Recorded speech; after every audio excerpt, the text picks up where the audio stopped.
What is going on, everybody? It's Monday. It's Samp, and it is the professor. The professor and the Samp show is live. What is going on, Professor Bear? How you doing, brother? I'm doing good. Still trying to get over that pay-per-view. Uh, so let me say this because I'm definitely one that always say AEW pay-per-view is a lot better than people give it credit for. Sure, Now, I I will agree. say this, it wasn't one of their best pay-per-views. Let Okay, me start with that. Not saying it was terrible, but it was I want to say an average pay-per-view. It didn't have the action like I really am used to with them. But by no means am I saying it's crap or anything. Um, it was just a decent pay-per-view for me. by AEW standards, it was just an average pay per view. Fair? Yeah, Is that what you're saying? yeah, Okay. yeah. That's very fair. You know what? I'll agree with you, Bear. I mean, first off, Dynasty AEW, which is what we're talking about, happened yesterday in my city of Vancouver. Unfortunately, I had to work, so I couldn't attend the show, but I did watch it. And I kind of watched it from a different perspective, because it was in my hometown. So I was scanning the crowd a lot more. I was kind of looking around in there, and I asked you off the air, and I'm going to ask you now on the air, now that maybe you've had a little bit more time to think about it. Do you view a show in your hometown, if you're not there watching it on TV, a little differently because of the crowd? Because you know the community, you may not necessarily know everyone in the crowd, but you know the general nuance of your community. You know what I mean? Oh, It's like, for definitely. example, I work in Abbotsford, which is about an hour out of downtown where I live, but you can see how the community completely changes in terms of how the people dress, how the people look, how the people walk, how the people talk.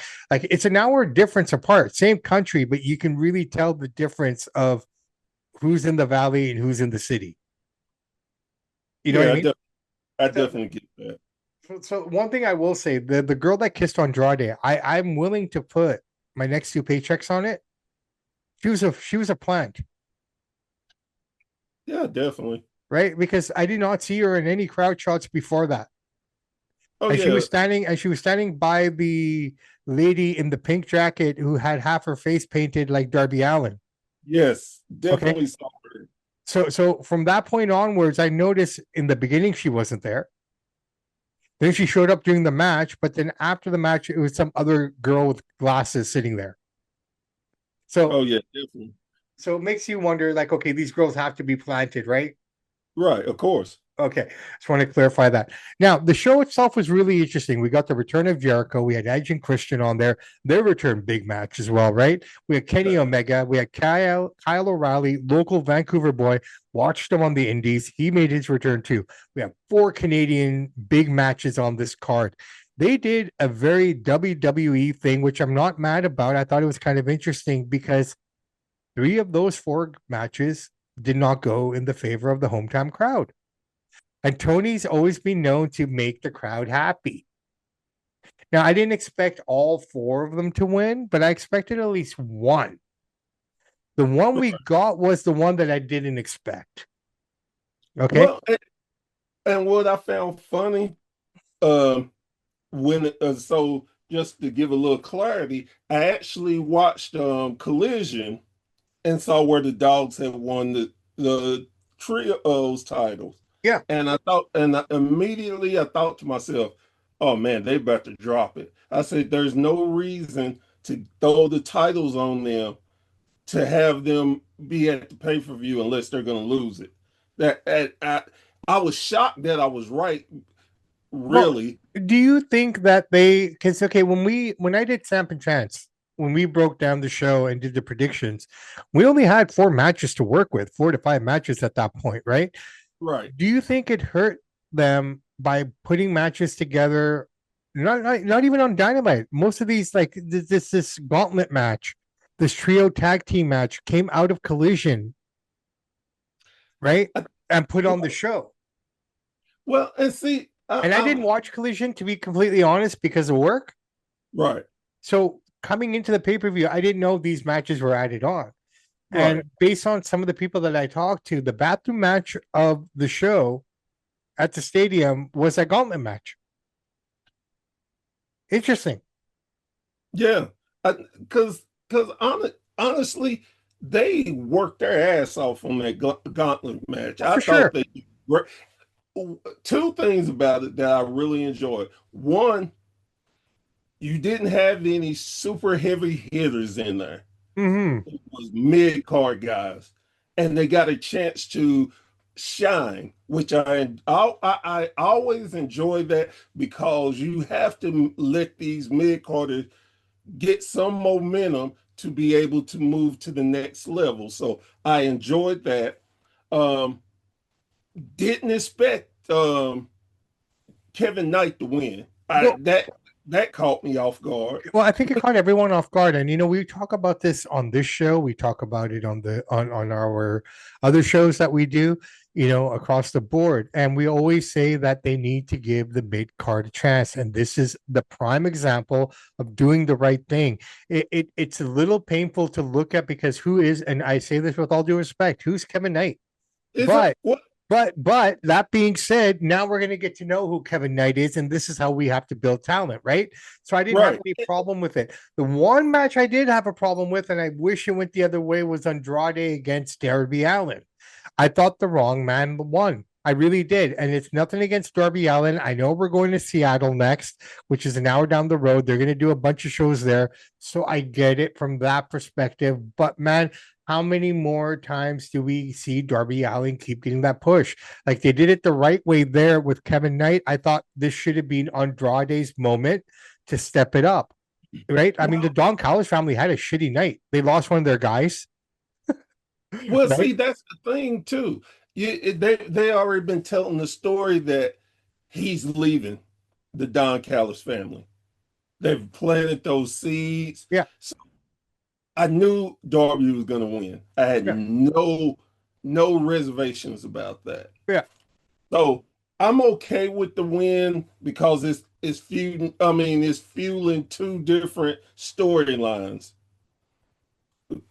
He's going to lead the Callis family and more than likely turn a face. Are we talking Andrade? Yes. No, no, no, no. I'm talking to Keshka. Oh, you talking about the Kesha and Yeah, yeah, oh yeah. No, no, no. I mean, maybe you're right. Maybe Andrade leaves them too, right? I mean, yes. with the handshake and everything. My only problem with that match was I felt this was the opportunity for Andrade to shine. Like, give him a shot at the title, right? Like, I mean, I don't want to see me personally. I don't want to see Darby Allin MJF. I really don't. I mean, I will watch I it, get that. but I'm not interested. I'd No, rather I see get Andrade versus MJF, which I think would be just a sick match because we've never seen it. well, and he's already announced that he's gonna challenge for the title Wednesday. So It still here's the leaves the thing, door open. It still leaves the door open. and he's not gonna win. No, Jared. And Sorry. for me, he's not gonna win. Um, because they have so many different other things they can go. Now, like everything else, they could surprise us and let him win. Who knows? But I don't think he is. Now, No. getting back to the Kesha Yeah. uh Bucks thing, match. I laughed at it because they made a point to say, okay, you win, you get the title shot against him at the next pay-per-view. Mm-hmm. You let him purposely get pinned. Mm-hmm. And Don already said, I don't care, nobody's leaving. Yeah. So again, when you do storytelling, you got to make it make sense. And this was something that didn't make sense because he left his partner Yeah. high and dry. And I get it, they may go down the road of I want him because he left me, blah, blah, blah. But you started one way in the storyline and just completely go the opposite. Just this is where I understand what you're talking about with AEW. That made no sense. Well, it kind of made sense though, and it's kind of funny that you finally agree with me, and I'm gonna go against you agreeing with me a little bit, right? I Right, thought I thought it totally made sense because the buildup between these two guys is such. It's an amazing story, and I almost feel like this story should be told at New Japan opposed here in North America.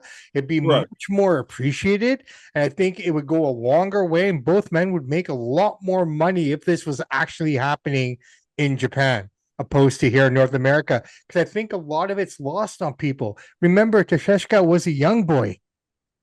He was Yes. Okada's young boy, right? And for those Yep. who don't understand, wrestling in Japan is treated very similar to how sumo is treated in Japan, where the young boy culture is very real, right? These guys legitimately, we talk about North America lacing the, older guys' boots, carrying the older guy's bag. Well, legit, these guys are lacing up their boots. These guys are legit carrying their bags. And to see the evolution of a guy from that standpoint to get to the main roster to make a name into Sheshka, I love the story because it's organic. You have them, they're trying, but Czeska said, forget it. I don't want a title shot. I just want to beat the shit out of you. Right. And that I can see it from that perspective. Like he's willing, the drive in him is such that he doesn't care about the title. He And just wants him. and I get that. And that's the way to make the break where now we know that now he's coming through the other tunnel. yes, but But I get I guess the problem I have is they started one way and now we just venture off quickly. And to me, it just no, kind of and doesn't make sense. But I see where you're coming from and I can understand why you appreciate it. Just for me, it's like, eh. But out of all the with all things that that I being saw, said, that's the one that I'm looking forward to see that's how what I they. was going to say. With all that being said, I cannot wait till they have a match because when they met in the Continental Classic, Yeah, that was amazing. So I can imagine with this, it's going to be well, it's going to even be even better. more open because now there aren't kind of sugarcoating moves. They're not trying to still be Don Callis family members. Like you're going to get a legit real match now with these two guys, and I'm looking Oh forward to yeah, it. Now I don't know what Okada has left in terms of this because this is not going to be your regular Okada AEW match, which is very calculated, very controlled because of his body. So I'm curious to see, does he have one big banger left in him? And is this Okada swan song in terms of, heavy work and work in general? So I'm kind of curious well, to see where it all goes. Now, yeah, I was gonna say the one thing I love about Okada here, his AEW one, where I found it so amazing, is he's incorporated the R-Truth way of wrestling. He is just funny, spot filled, but when he wants to and needs to, oh, he puts on a hell of a match, no, and no, that's what. and that's the thing, and that's what we're going to get now. We're not going to get Oh the yeah, bitch Okada. I think we're going to get the real Okada now, right? Which is what I yes, want to see, right? Like one more time, yeah. and I think that's what we're going to get. But interestingly enough, like I said, earlier on, Edge and Christian didn't win, Jericho didn't win, and which is fine. I didn't expect Jericho to win.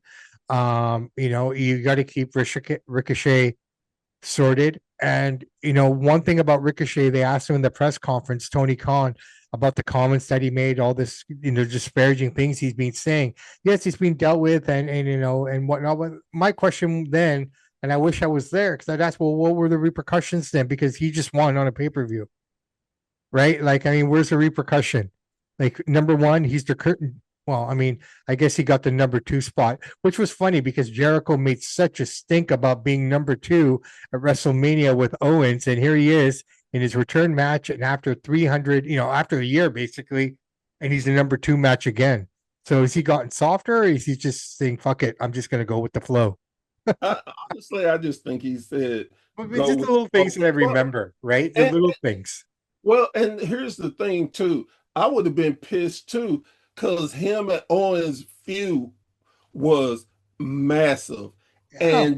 and they had to get they got jacked by Goldberg and Rock. And that's the unfortunate part. But I mean, if WrestleMania was 2 days at that time, I'm sure they wouldn't be the number two match. It's still when WrestleMania was one day, the way it should be, in my opinion. I think WrestleMania should be Sunday, and that's it. This 2 day stuff, but we'll get there when we get there. But Edge and Christian not You, winning. I was gonna say you were talking about Edge and Christian. Yeah, Um, I was truthfully, I was shocked that they lost, but then I thought about it. yeah. That I said, okay, that gives them each one win.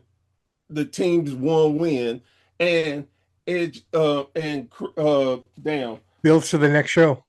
and win on a TV show to help draw ratings. See if they can pop ratings. Yeah. Because I truly believe they will win the next couple of weeks on Dynamite. Yeah, but see, that's the thing, and that's great and everything. But that the crowd that you had, everything that you had, based on the philosophy of Tony Khan. I don't know if he changed his thinking after being on the Bro and Coach show.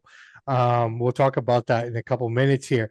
But his booking really changed on this show. Like it wasn't your normal Tony Khan vibe feel to it. You know what I mean? Like it was just a weird dynamic. It's very WWE because it's always known that they don't give the hometown guy that spot, so to speak. A lot of times have we seen that where Tony was always giving the hometown guys their spot, right? So I didn't expect all four Canadian guys to win major things. Like I thought of all of them, Edge and Christian would win, right? That's the pop. That's the I pop. I would have got I would have got raped though if I had bet because I would have took them over FTR Right? easily. Right. And then what I was waiting for then at the end, I'm like, okay, if I thought they didn't win, you have Christian sitting outside the ring, Edge bloodied in the center. I thought, okay, is this gonna end now? Is Christian gonna come in and beat him up? Right. Like what I mean? But that didn't happen either. So I guess the door's open still, right? So we'll go from there. Tekla, Jamie Hayter, anything? Decent match. It was It was a okay. match. It was a match. No, Yeah. and I don't want to come off like I'm shitting on the match. They had a perfectly fine match. Again, I'm gonna go with something you said. The short build up hurt that match. I think it Even hurt a lot of it though. It hurt the gauntlet match because well, the again, guy, but in the stadium, I thought, okay, with all due respect to the ladies, we always joke, oh, when the ladies come on, that's when we go grab our beer and our popcorn, right? No right, disrespect to them, and I can appreciate that sentiment back in the '90s and early 2000s when they were legitimately that break match, that intermission match, right, right? It was unspoken. It's unfair to say it, but it was what it was. But yeah. they have come so far where their matches aren't necessarily something that you go to the can for, right? So to have the gauntlet match as your washroom break I was would say interesting. this because I don't know if you've seen the pre-show. 0 hour? Yes, Yeah.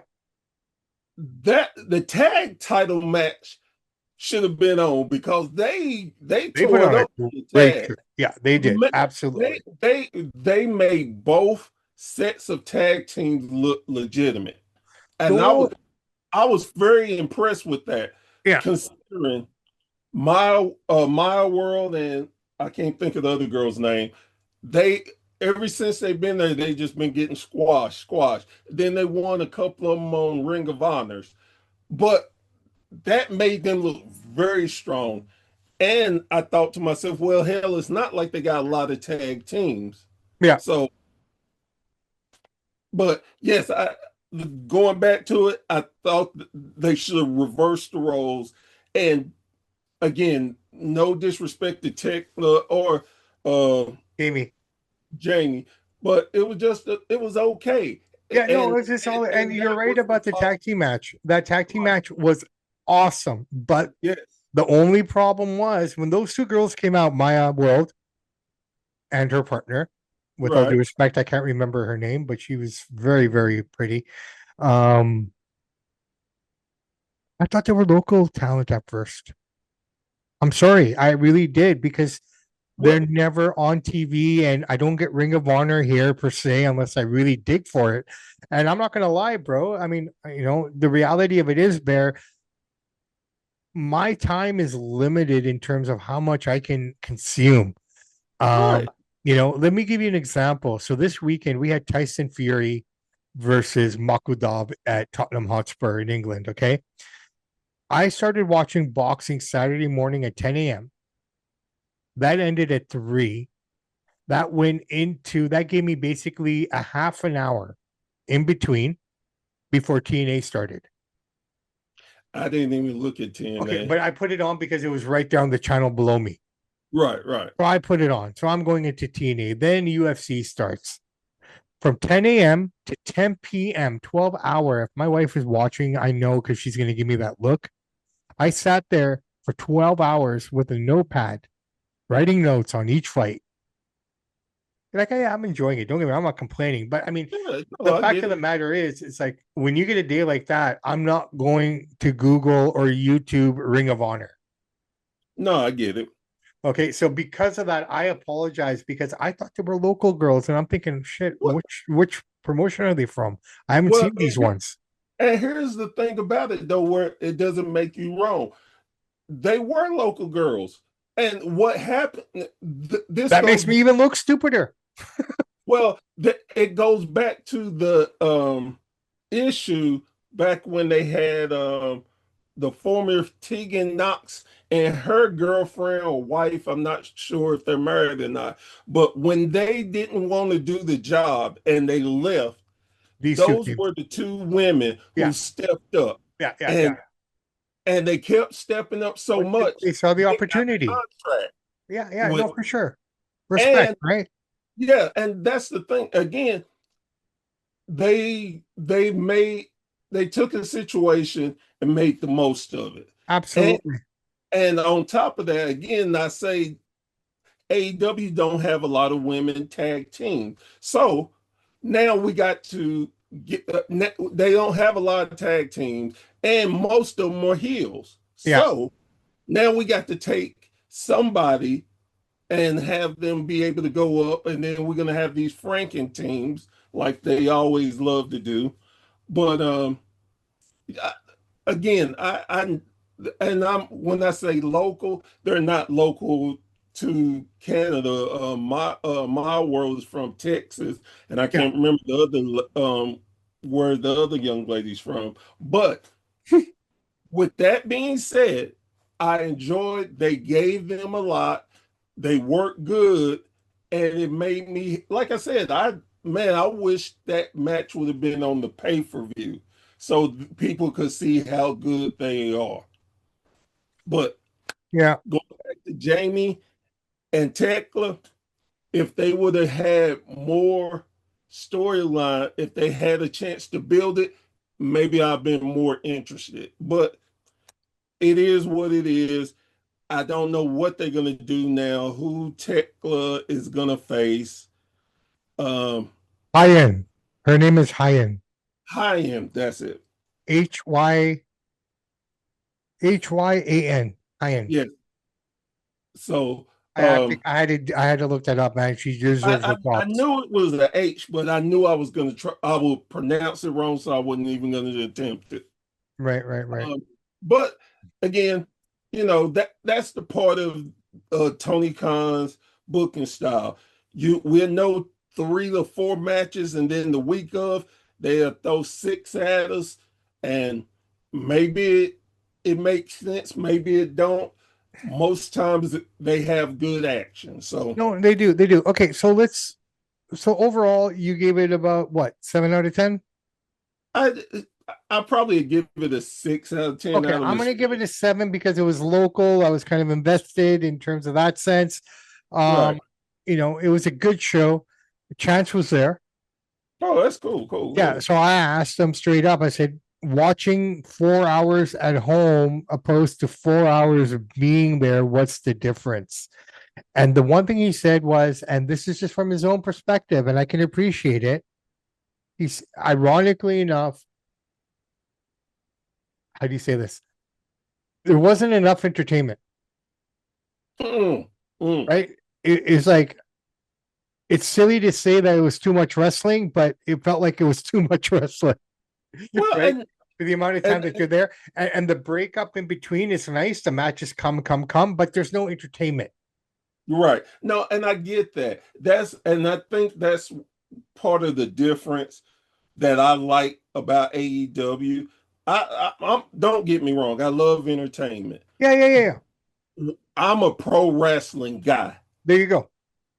I'd rather have the wrestling versus the entertainment. And if we're gonna have a mix, that's fine too. But I want you to have more of the wrestling. Just like I was talking about Okada. Okada, pound for pound, one of the best wrestlers in the world. But he has now mixed his style where he has an entertainment to it. But Yeah. But I and think I I look think when I hear Chance's comments, and I think about it, well, it makes sense because with both of us, we grew up WWE right, predominantly because that's what the main feed to us was here in Canada. WCW, all that stuff only picked up after the Monday night stuff started, right? right, So unless you were like you and me, we watching everything, the entertainment WWE is what most of us grew up with. exactly. So you kind of expect it, right, as you go along. Yeah. Okay, listen, let's a couple more things I want to talk about before we get into the WWE. Two more AEW topics related. Both Tony, well, I guess everything's Tony Khan related, but this one specifically, he was on the Bro and Coach and Bro show. So Coach and Vince Russo show. He was on there, and everyone go and watch it. Okay, throw your expectations out of the window. Forget what you think of Vince Russo. Forget what you think about Coach. Right? I mean, this is a really, really good interview. And I'll be honest, man, it felt like Tony Khan was between two bulls and he was a calf because he's always smiling. He's such a nice guy. I always say Tony Khan was a nice guy. Okay. I've never had an issue with them. Never have. I don't know him personally. So how can I? Okay. Yeah, The only thing I've always been tough on him is his booking and his storytelling, as you know. Right. right, I don't have a negative thing to say about the man outside of the ring, outside of the arena. He's a good man. Works hard. He doesn't beat up his woman. Uh, he's not a druggie. He's not all the things that we cheer for in our athletes. right, It's kind of like what was it? I can't remember what movie it was. It was like the grandma's sitting there, and the son just came back from university, and he got his master's, and the other son came back, and he just came out of doing a stretch in the county pen. And the grandma was more proud of the son who did the stretch. My boy just did a stretch in the county jail. Respect to him. Everyone put some respect on his name. Yet then when her other son came in with the masters, oh, you think you're smarter than all of us because you got a master? You are a master now. It was a comedy skit, but it was funny. It's just kind of what reminded me of this interview, and it was done really, really well. I think Bro and Coach asked them fair questions. Okay. They asked them about having wrestlers as EVPs. They talked about the culture, which I've said many times before this interview ever came out. There's two groups of people backstage, the executives and the boys, right. right? How do you deal with that? Having the boys as a part of the executive team, this and that. And he answered the questions beautifully. And what I liked about it was when they asked him questions pertaining to different things, Tony tried to dance around them. You could tell he was, but they pulled him back in the nicest way. Example, coach would say, Tony, great answer, but you're giving us broad brushstrokes. Can you give us some more detail? And I really like that, right? Now, does this open the door? I'm not going to go too deep because I want you all to listen to it. Check out Mhm. us tomorrow where we break it down a little bit more deeper. But that being said, after hearing it, I'm kind of looking at this show in Vancouver and wondering, did they leave Tony with something? Did Tony, was the gears moving a little bit in his head? Because the booking was a little off from the Tony style of booking, I felt, right? I don't know if I'm being influenced by that interview when I'm watching the show, but that was just my take. Watch the interview. Let me know in the comments, guys, if you think I'm right or wrong. And I'm okay with either because that's what we do, right? Um, right? but it was a great interview. I really enjoyed it. They asked hard questions. So this is one thing that I think that a lot of people don't give Tony Khan enough credit for.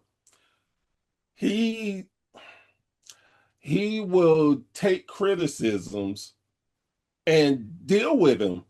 I as much as we as fans say whatever we want about Tony Khan and some of the bigger names in wrestling say different things about his show. He listens. Now he goes with what he thinks, but I I look at when Eric Bischoff talks about AEW, but then I'm like, well, Eric, you were on AEW. You dealt with them. Okay. Again, everybody has an opinion. Fair. How many times has Jim Cornette made comments about AEW? And Tony even reached out like, hey, I hear you. I understand where you're coming from. If you want, you can come and we can have a conversation.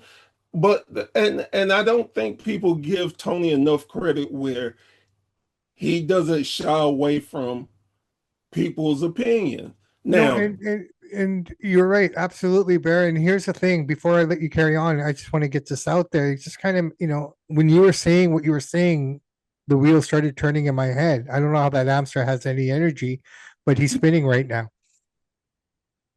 It just shows how fair weather a lot of these guys are. And I'm talking about Eric Bischoff here because when it was trendy and it was cool to be on AEW, he was front and center to get his face out there and do all these things.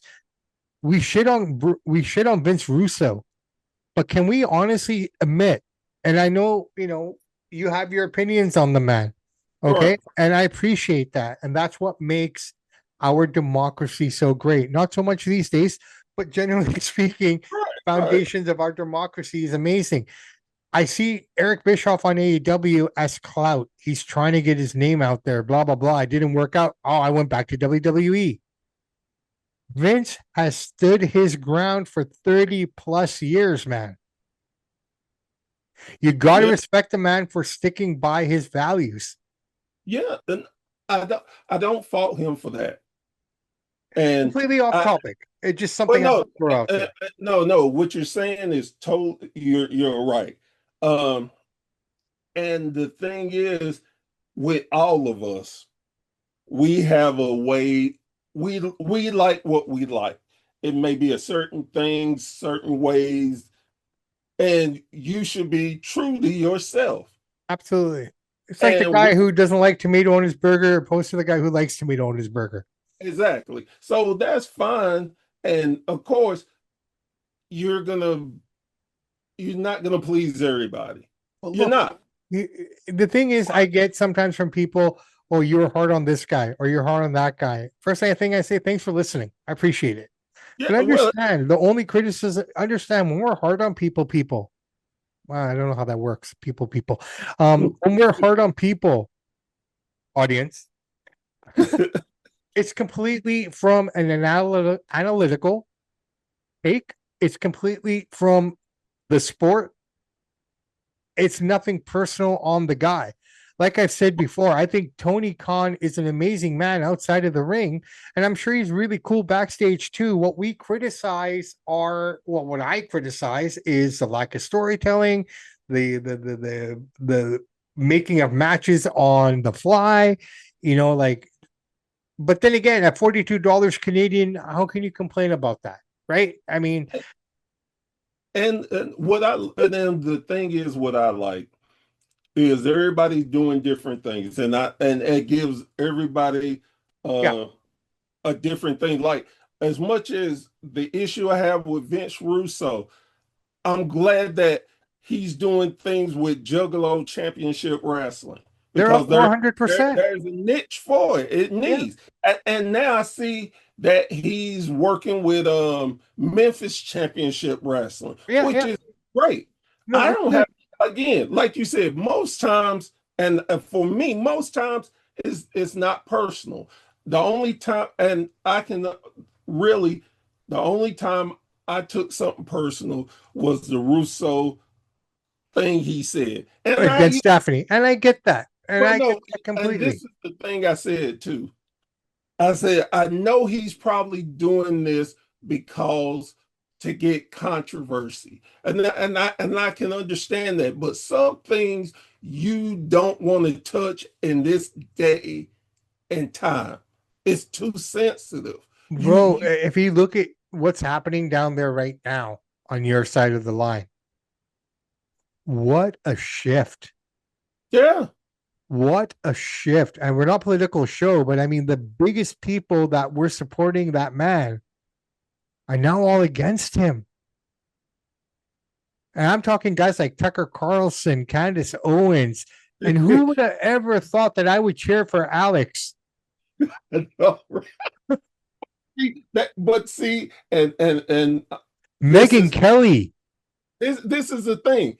If anybody knows that guy, this is what he does. No, but it's funny. And I'm going to tie this into wrestling because what's the one thing I've been clamoring on about wrestling fans for the last 3 months?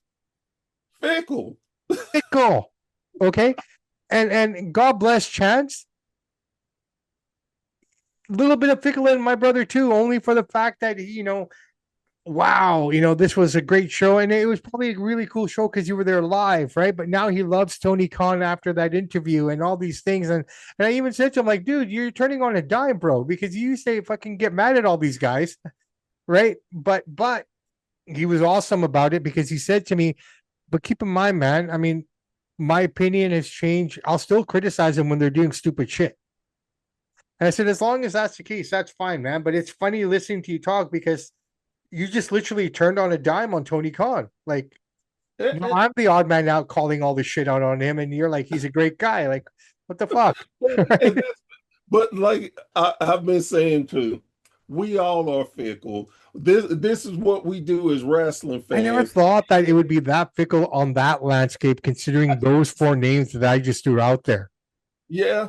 But it's funny is because I think wrestling is more of true life than anything because as we get older, Yeah, our taste buds kind of change, or yeah, the way we look at things change. So something we looked at, say, in the 80s, and we thought was the greatest thing in the world, we look at it now, currently, we like, man, that was just dumb as hell. dude, I look at shit that same This, way, and I do the same thing. Because, example, like if I saw something bad happening 20 years ago, I would run to it, right? But now I just walk to it because even by the time I get there walking, I can still fix it by the time the people who ran there got there. You know what I mean? It's just one right. of those kind of dynamics. It's just like you don't have to run anymore because you already Yeah. know what to expect. And same with taste buds. Yeah. I never could care for Dijon mustard. Now I can eat it with the spoon. You're right. Man, Like, hey, glazed carrots, you could not pay me enough to eat a carrot. Now I would probably get into a fist fight over some glazed carrot. I appreciate that, man. The only thing that will never change with me is my hatred for squash and zucchini. I will carry that to the grave. Hey, we all got one or two. Well, I got three. I just only mentioned the top two. And eggplant. I can't do eggplant, which is weird because I can eat sashimi. I don't like tomatoes, but love the hell out of ketchup and pizza. Come on. Hey, I appreciate that. And that's old school. Not many people can understand that one.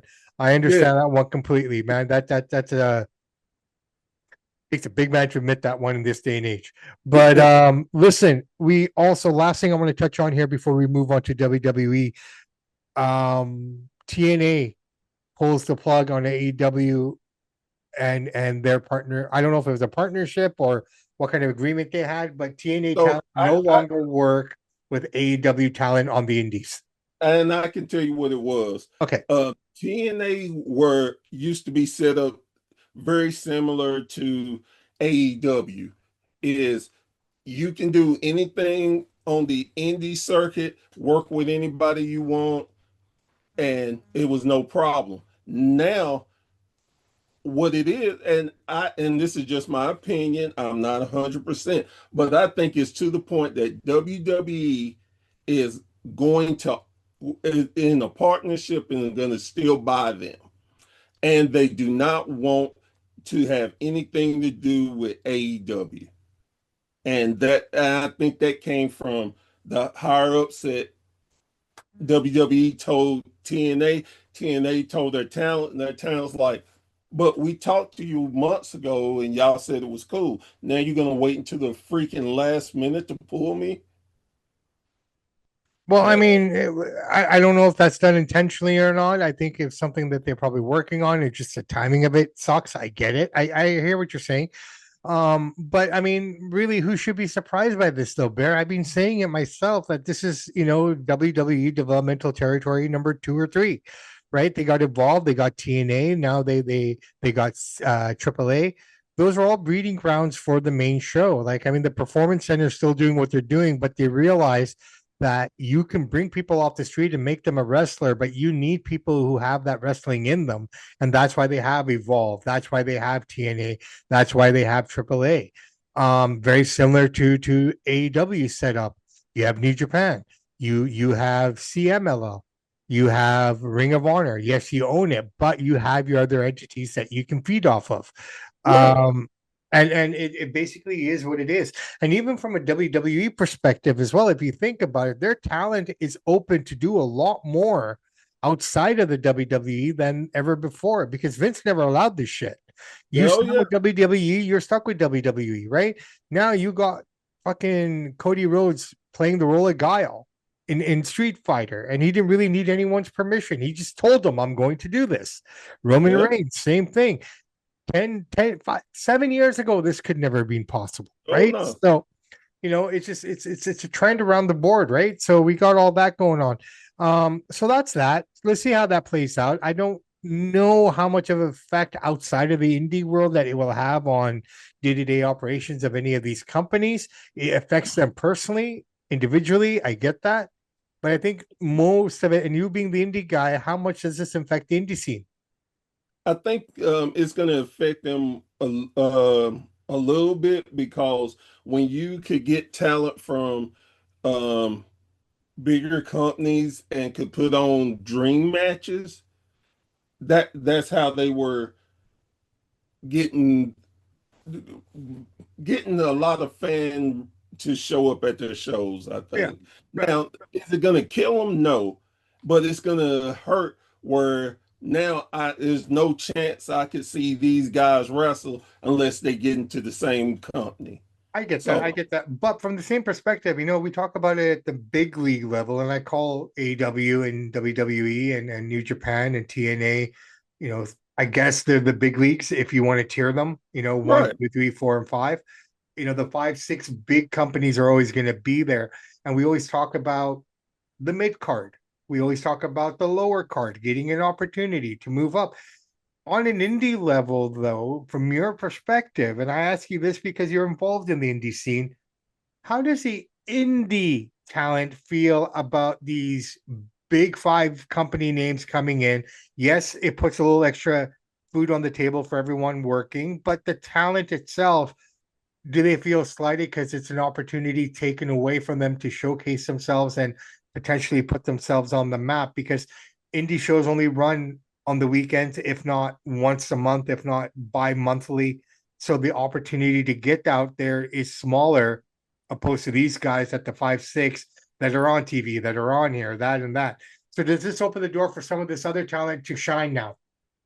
I think that it doesn't hurt them from this point of view, where your company may, let's just say you draw 100, 200 fans a Sure, show. sure. Now we getting a guy whose name value blows people away. They used to be a WWE star. Let's just say Dolph Ziggler, for Yeah, example. yeah, yeah, yeah. Oh man, I always wanted to see Dolph. Man, and the tickets are way cheaper, and he's wrestling the indie guy that I support. Right. Man, I'm going. Now, a couple of friends like, hey, Dolph Ziggler's gonna be there. Well, hell, I go with you. That helps the ticket. This helps them shine it from different in front of new people. You get a chance to talk to Dolph, like, hey, man, don't mean to disturb you, but if you get a chance, man, can you watch my match and give me some pointers what I'm doing wrong, what I could be doing better? So it helps them in that way. Okay. Yes. Now, like you said, does it take that maybe that big guy and make him go to the side for a second? Yeah, but you can still elevate yourself with the right movements. Like I said, maybe because some of the talent, what they'll make double their money. Because hell, I do a wrestling class. We'll do it 3 hours before we go in to wrestle, and I'm gonna teach and talk and help. Man, that helps that wrestler. No, Maybe 100%. it's that thing that he just been missing that Dolph tells him, oh shoot, now he just been going. He's going, man, he's a star. People want to watch him. And hey, y'all looking for some new young talent? This guy here. I worked with him on the you need to look at him. I think he's ready to go. You can bring him into the system. So Awesome. Awesome. Cool, cool. And I'm I asking you because you have that insight, right? You have that, the little extra part there that yeah, I don't have, right? I mean, Chance has a bit more of it because he's more involved in the indie scene than I am here. right, Unfortunately, because of my work schedule, I don't get to any of these shows, right. right? And that's the only downside to my existence is I missed a And it's lot of the funny. local stuff. And it's funny because I talked to I talked to a wrestler. Me and him, I hadn't seen him in quite a while. Me and him got to talk, and we were talking about everything he's been doing and what I've been doing, and we just kicked back and laughed about um, the scene and how different it is. And this the main event. And this was a promotion I had never been to. So most of the guys that didn't know the referee, one of the refs, had them on my show, interviewed them. A couple of guys I've interviewed, talked to, know them.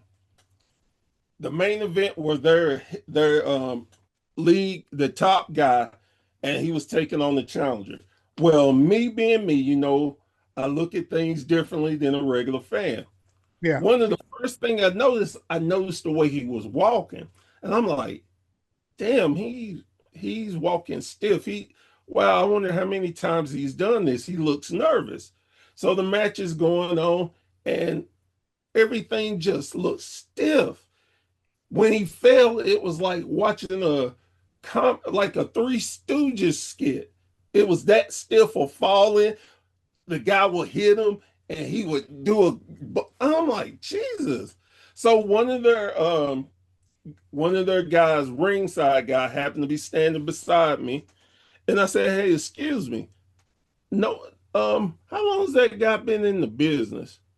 He said, about six months to a year. I said, okay.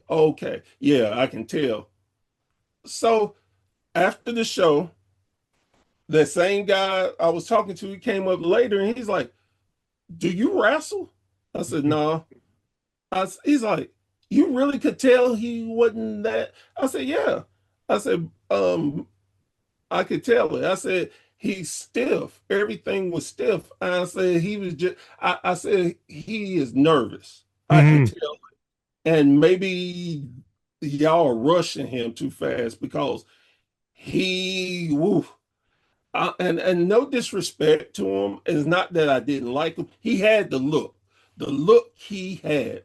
He looked like one hell of a guy, but he was just stiff. And I thought to myself, even in my condition now, I probably could sell better than him. There you go. There you But go. There you go. but nothing. Again, I'm not trying to knock anybody. You learn how you learn. You get certain things, so he'll learn from it. Oh, it's But about reps, man. It's like exactly, anything, right? In what we do in any sporting, it's reps. It's reps, right? Like I told you, I played baseball for 15 years, right? But no one ever saw me in my backyard after a game throwing balls into a tire just to get better, so it's all about reps. The more you put into it, the better you do. And even Triple H said this on Cody Rhodes show. If you haven't had a chance to go back and listen to it, he goes, "This is the problem with not having house shows. Guys don't get the reps." He's yeah, right about what he's saying. He doesn't have any control over it.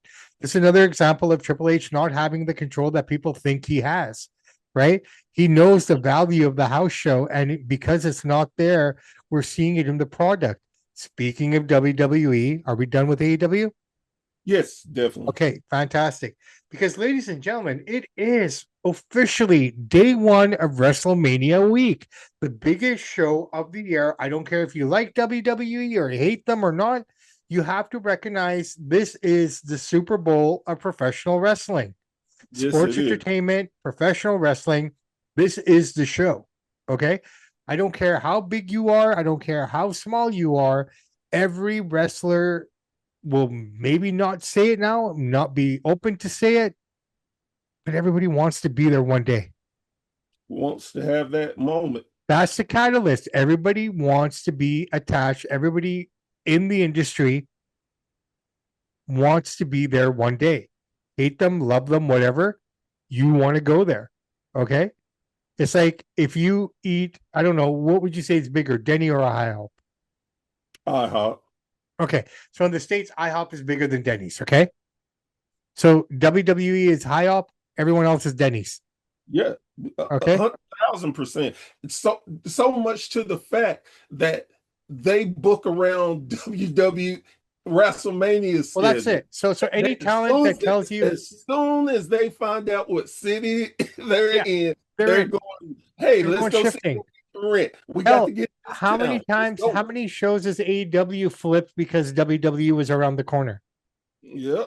I mean, it's just a given. Okay, so you say what you want about the company, this and that, and any wrestler out there who tells you differently is lying to you. Well, I would say this. Well, maybe They're not all not of them. lying, Not they're all of them. just built. I say they're built differently. And the reason I say that, because I know some guys, they're perfectly happy where they're at. And that's fine if that's your goal. But a lot of people, that's just like playing football. If you don't want to be in the NFL, what the hell are you playing for? Well, maybe I just wanted to be a college player, or maybe I wanted just to go Yeah. over and play in the Canadian League or the Arena League or whatever. So I get there are some who don't have they don't want to be at the greatest attraction ever. Some are just happy, and that's cool. No disrespect to you. That's just your thing. Yeah, yeah. Listen, I wanted to go for WWE, but I want to take a track back here and talk about Jericho just a little bit more. Okay. Okay. So Jericho just re-signed with AEW for a 3-year contract. Okay. And I'm only bringing this up because you said something that triggered my mind. Some guys are just happy where they are and this and that, and just the way they want to grow. Every opportunity since January till now, we've been Jericho showing up tonight. Jericho showing up on Raw tonight. Jericho showing up in the box. Jericho was going to be the guy at Royal Rumble. Jericho had no intention of coming back to WWE because WWE intention for him was to put him on a retirement tour and end him. Right, that was their plan. Now, I found it rather interesting on the internet, and I do not want to listen to those internet wrestling community peoples. But I found it really interesting that all the people that support Tony Khan were against him with him bringing him back Jericho. Why are you bringing back this old guy? Why, you know what I mean? Like everyone was loving Jericho, a part of that crew, right? But now the Megan Kellys, the Alex Jones, and the Candace Owens of the internet wrestling community have all turned their back on Tony Khan on this and kind of going against Jericho. I can see why Jericho did it, but do you think it's going to be a long 3 years for Jericho if he's not going to be supported or cheered? Um, You know what I mean? honestly, You know what I mean? yeah, no, I get what you're saying. I He's taken away from younger talent. No, he's not. He just put over just for Ricochet. my point of view, the way I look at it, I think Jericho could give less than a No, I'm about. sure he can. I'm sure he can. No, Obviously, and what I mean by that is Jericho has always been the guy who wants to go his own way. When WCW wouldn't give him push, he was out. yeah. When WWE kept, Put him on the second match at WrestleMania. He was out. yeah, he broke. When he wanted to go over and wrestle in Japan, he wanted to wrestle Kenny Omega. He talked to Vince. Vince was like, cool, no problem. Until Vince realized, oh, did I just gave him permission to wrestle there against competition? Oh, hell no. So I get Jericho's stance. I can't blame him. I would look until I'm ready to do something, you're not going to force me into doing it just because prime example, and I know a lot of people gonna hate me when I say this, but that's the I problem with won't. Ric Flair. Ric Flair wasn't ready to give it up. They told him they were gonna make him give it up. Then, as soon as he left and went to TNA, he went Ric Flair.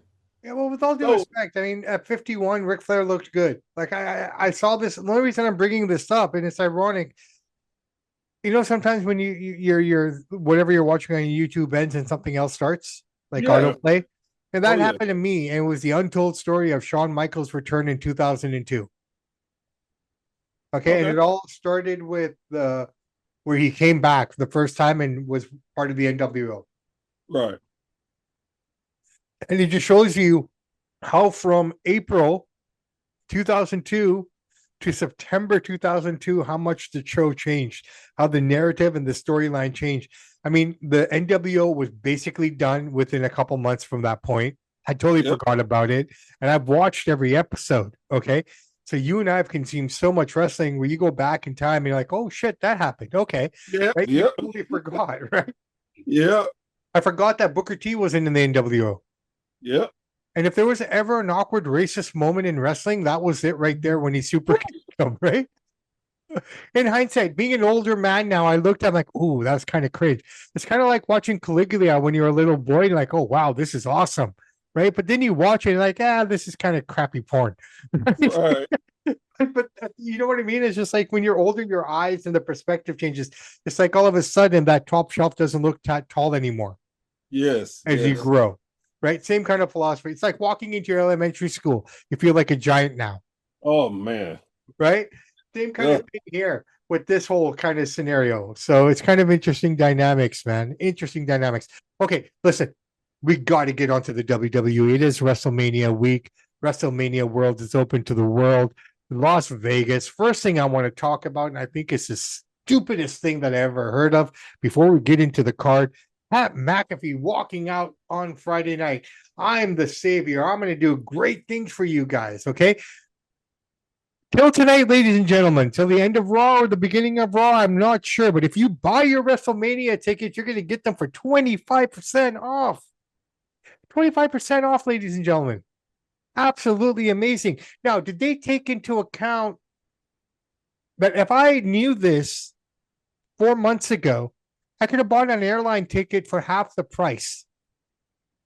I could have booked my hotels for half the price.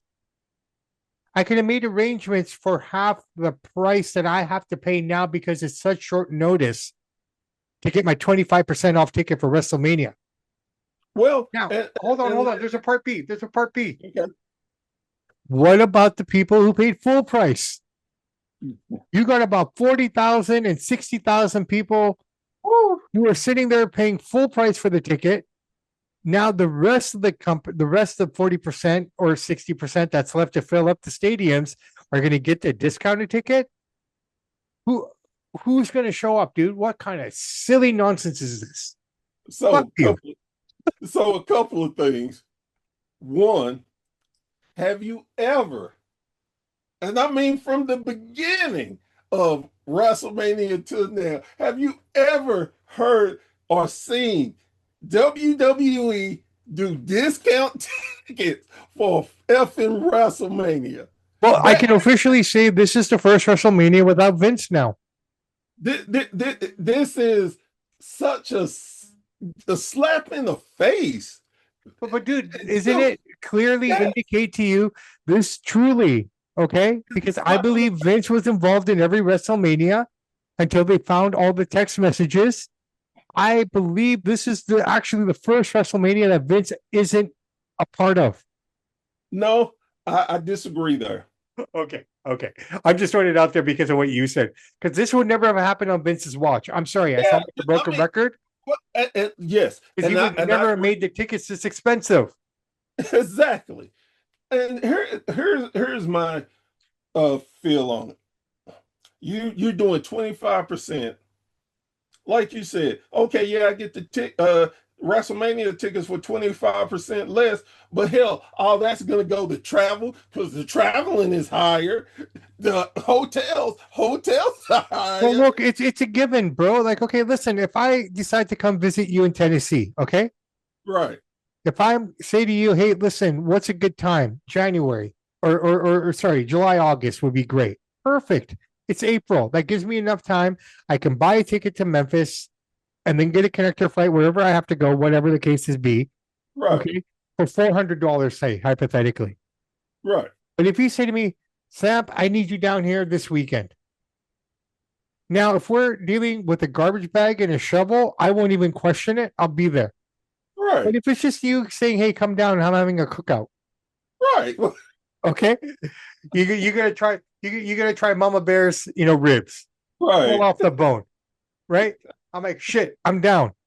But that ticket now, which was 400 4 months ago, is now 950 to 1,000. Fuck it, $1,500 easy because they got you by the nutsack, Exactly. all right, or by the titty if you're a girl. Okay, because I don't know what else you can grab on a girl.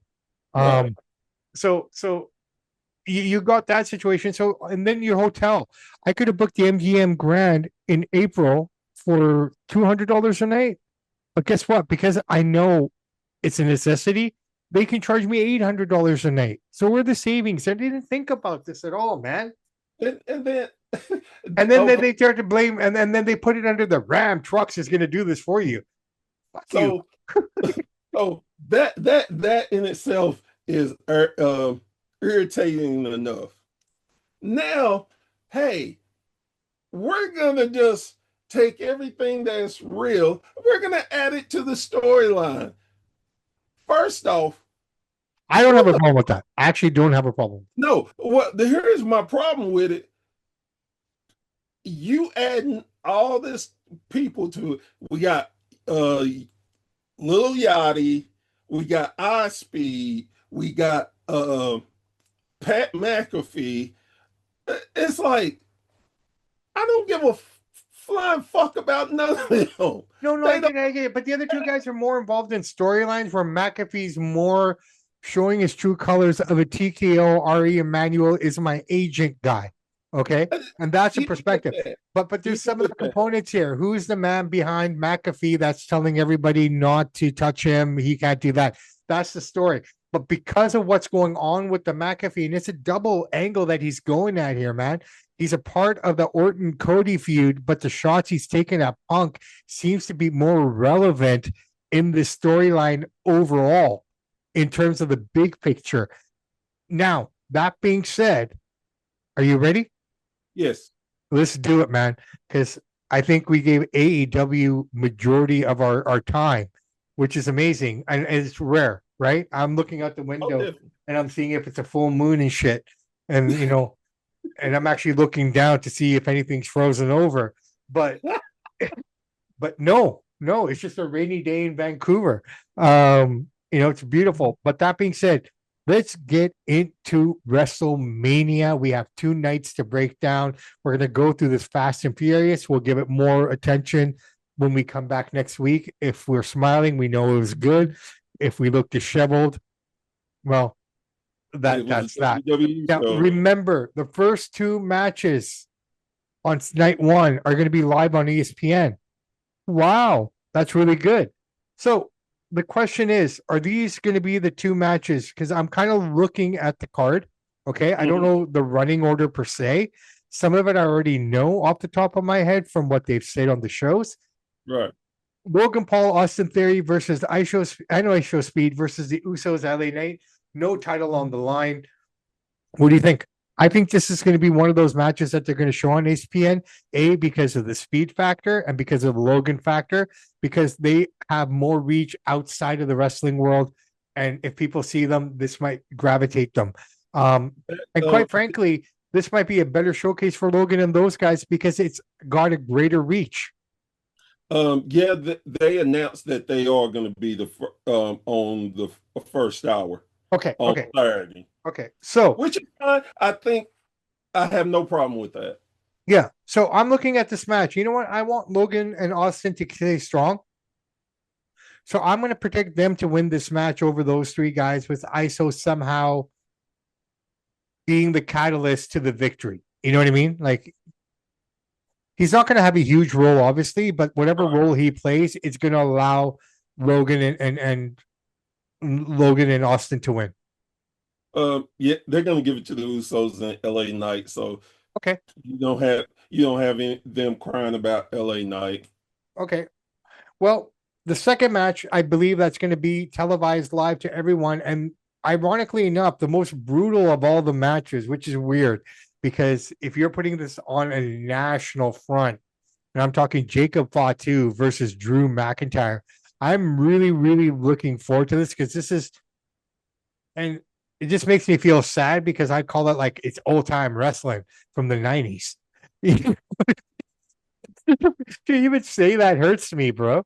Like, it hurts me to even say, but it has that nostalgic feel to it, Like, Yeah, how often, how long has it been since we've seen, and they do it a lot on NXT, but we don't see it at the top level of AEW or TN or WWE, these backstage segments where they're fighting at the top of a building and they fall off. And, this goes no, to the days of filling up McMahon's Corvette with cement and, you know, all that kind of stuff. So it was really cool to see. So I'm looking forward to it. That being said, are they going to water it down in order to appease the ESPN executives? uh, I don't think they will. Because I for think me personally, if I'm buying the pay per view, this is the match that I want to see to make. Fuck it, I to got to make switch it, over. yeah, yeah, definitely.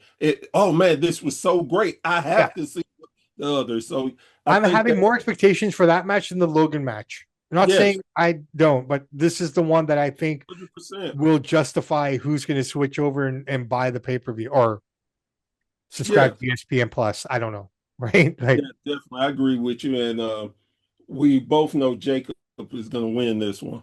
well, Jacob's going to do it, and it's going to be done in a way where they get him off. So, anyone Yeah, who's going to yeah. be So shocked yeah, that so Drew Drew's can going to be go injured and stuff, well, you know what? He's going off to film Highlander.